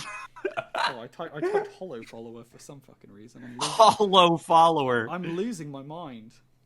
Halo follower, Master Chief prophet. Is Master Chief a prophet? Is God real in Halo lore? Yes, he changed the title of the video. Did he change the thumbnail as well? Oh god, I hate seeing Master Chief's face. Yeah, he changed Wait, the thumbnail. Master Chief has a face? Master Chief does have a face. They only show his full face as a little kid, I believe. Although you can see, like, his eyes, I think, in the legendary ending of Halo 4. I assume these aren't real things. What? Because, like, if I just Google Master Chief face and then go on images, there looks like a lot of super shittily rendered stuff that people have faked. Does he have a buzz cut? And is he Yes, whiter than fucking tofu? It looks like he's got no eyes. I don't know, that sounds like Master Chief's face to me. Have a Pinterest link. Oh, wait, no, that's not real. That's from Halo follower. That's the person we're talking about. Oh, from the YouTuber. Yeah, from the Oh. God, that's so weird. Why would he make a video like that? Yeah, like why would you? I don't know. I have respect for a lot of the Halo community, but I know you need content in the biggest like threat the series has ever had. We need content, but like not that bad. Not like this. Not like this. I watched a video recently of it was like the Halo story you never knew, and it was about the grunt from Halo the Flood. And I was like, they hype this up quite a lot. Yeah. He's like, I think Hidden Xperia's put out his like third or fourth Why Halo Infinite Needs the Flood video. Do you think it needs the Flood? No. I think Halo is a colossal universe with so much in it that it doesn't need to be boiled down to just Forerunners and Flood. Halo has the exact same issue that Star Wars has. And that is that the universe is so vast and there's so many years of lore there. But everything has to relate to this like one group of people that it makes it is, you know, as wide as an ocean, as deep as a puddle. That classic phrase. So upsetting every time. Halo can't end up like Star Wars where it's just, hey guys, remember AT-AT walkers? Hey guys, remember lightsaber? Like, we can't have... Well, that's what Halo 5 was. It was like, hey guys, remember the blue lady? You like the blue lady? You were sad about the blue lady. Hey guys, remember Forerunners? Hey guys, remember Gene songs? Hey guys, remember Blue Team? Remember Blue Team? Hey guys, like, come on, Halo's a bigger universe than this. It's weird how, like, the Halo universe, like, kind of expanded with those novels, because it was like, no, Master Chief is the only Spartan. And then it was like, but is he? like, actually, there are quite a lot of them that are still alive. Oh yeah, it's like you are the last of your kind. It's like, if by the last of your kind you mean there are hundreds. There are not many Johns left. You were He's last the of last your John. Because let's be fair, in 2552, who the fuck is calling their child John? Yeah. I guess, yeah, in the future. Like, people don't call their fucking sons Paul anymore. Yeah, or like Gregory. Oh no, there's still Gregory. I love the name Gregory. Oh, are there still Purely because of Greg Wallace, my idol. You know, my TV is called Jeremy. I've never seen a Jeremy in real life. Your TV? Yes. Your TV. Yes. Why I'm is your guessing TV first name? We needed a name, and I was thinking about a British show called Peep Show. Oh, okay, all right. Yep. You seem pretty well versed in British TV shows. It's kind of weird. Oh, dude, Doctor Who, the revival in 2005, that was like my gateway drug into British pop culture. Oh. If you want a good evening of British culture, or particularly just Peter Serafinowicz, just watch the Peter Serafinowicz show. It's the best thing. I would say there is a classic TV show that has slapstick comedy, and it is called Bottom. Bottom. Yes. Is it along the lines of like Faulty Towers and stuff? It's quite a bit more adult than that. I say classic, it's from the 90s. Okay. There is some humor that has not aged particularly well. Is it like not aged particularly well in haha, we're laughing at black people? Or from like, what do you mean? From what I remember, it's not never like that. There's a little bit of ableism in it. Okay. They steal someone's leg at one point. But also, the main... One of the main characters' name... That is kind of funny. One of the main characters' name is Edward Hitler. Oh. But that is a late show reveal. But I know a lot of people who don't watch the show because of that. But it's also... Black Books is also amazing British television. Is the punchline that he isn't aware that he shares the name with a monster? I think so, but... Because if that's the punchline, that's hilarious. Both of the characters in Bottom are so unbelievably gross, and it's kind of like the Always Sunny thing, where it's like you are not supposed to like these people. You are supposed to be afraid of, disgusted by, and like despise them. They might be lovable, but they are bad people. Yeah, they always start the episode and in a bad place, and somehow the episode concludes with nobody learning anything, and they're in a worse position. Yeah, they learn the entire the wrong moral. They learn the opposite of the moral of the story. Yeah, that kind of humor is funny because that's like you're not laughing at the racism, you're laughing at the racist. Yeah, but then it's weird because I thought that people who watch Always Sunny watched it because they were laughing at the things that the characters like were believing, like how like Mac is a staunch evangelicist, and even though he is gay, he believes that being gay is is completely wrong. But then I found out I was on the subreddit.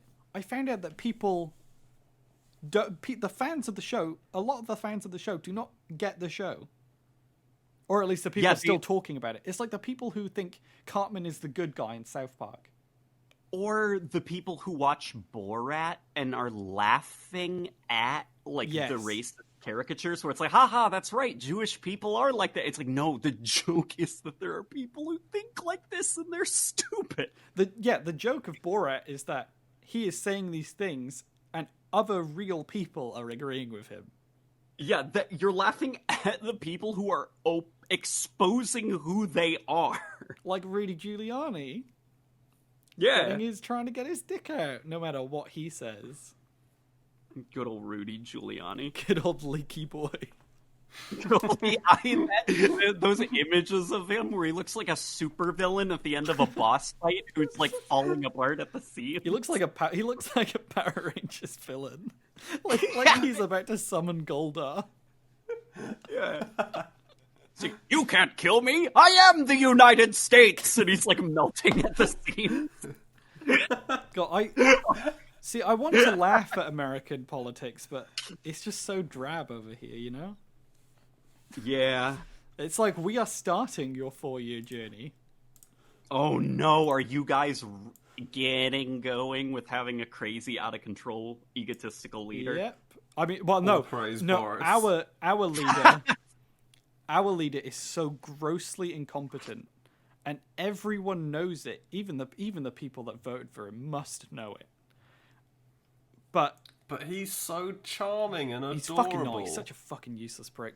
But I don't know. Old people love him, apparently. My nan voted for him. His face. I was so disappointed in my nan. It's ever since she got Facebook. She got Facebook about 3 years ago, and ever since then she's been going down the thing. I was like, my sweet old nan. It's hurting my heart so much. She's going down the conservative rabbit hole. Yep. She did the All Lives Matter thing. I was like, no. I was like, Nan, I'm calling you later. I'm going to explain to you why you are wrong. It's like, it's all those fucking old people on Facebook who are sharing those fucking memes where it's like, oh, life was so much better back then. You haven't lived if you don't remember this shit wooden toy. That was the only thing we had. Because if it wasn't for that, we'd just be throwing rocks and shit at each other. Yeah, it was like a block of wood with a smiley face painted on it. It's like Wilson from the... Yeah, that's what I'm thinking.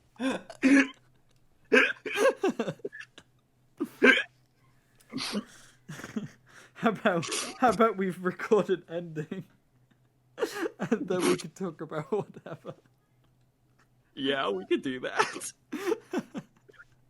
Okay, Taurus, can you tell the people where to find you? They won't listen this far, so you're just saying it for the point of that's how we end a show. Just Google me, you'll find me. Google. I'm loud enough. Google Taurus and Google it well. Or Late Night Gaming. There we go. And you'll find me. Alex, where can people find you?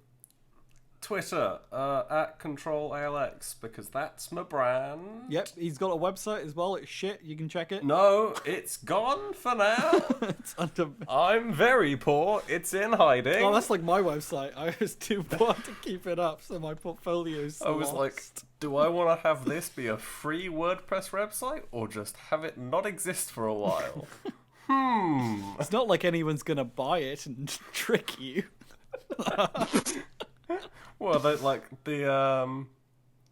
when I was renewing the domain, they said like, oh, you've got to keep it active because apparently it's worth like $1,000, and I'm just like, fuck off. You pay like £20. There is no chance for that. I spent like £15 for my WordPress to get like the domain, and they were like, maybe £30 this year, and I went, maybe not. Back when we were all told to have our own websites for the sake of looking professional, where all you really need is Twitter and to joke about a tall vampire lady having giant breasts, because that's all that's all our peers are doing. Haha, she's big and she has big boobs. All I'm thinking about is his spine must be in agony. There was a man who was 8 foot something, and he died pretty painfully from all the pressure on his spine. Not only is she taller than him, but she also has breasts, and as we know, I will say, they cause back living issues. I know women. Living with people with breasts, there was a lot of complaining about back pain. Yep. I'm picturing like the artists and the team behind that character, and they're like, we gotta make the creepiest thing ever. What if we make like a normally proportioned woman, but she's way too big? That'll scare people. And it's like, oh no, they're horny. Just like, I don't know. Hey guys, you know what scares me? Women. Let's put that in the game. I thought it would scare all of the gamers to have a big woman. Oh no, it's backfired. They want to have sex with her. I love how they were just like, guys, you don't understand. With the heels and the hat, she's 9'6". Stop being horny. And the internet just said, no. You telling me that means she's 9'4" without them? More in my... She can fit in my house now. You mean she fits through a regulation doorway? Sign me up. No, they got a slip and slide to get her through the door. Harp on the ground. If you want to find me, you can find me on Twitter at Lewis_D_White. Or you can not. And you can You can find or you cannot. You can find all MSPoweruser Gaming content on mspoweruser.com/gaming, unless I forgot to tag it as a gaming post, in which case it's on the front page. Thank you very much for listening. Goodbye. Gamescast!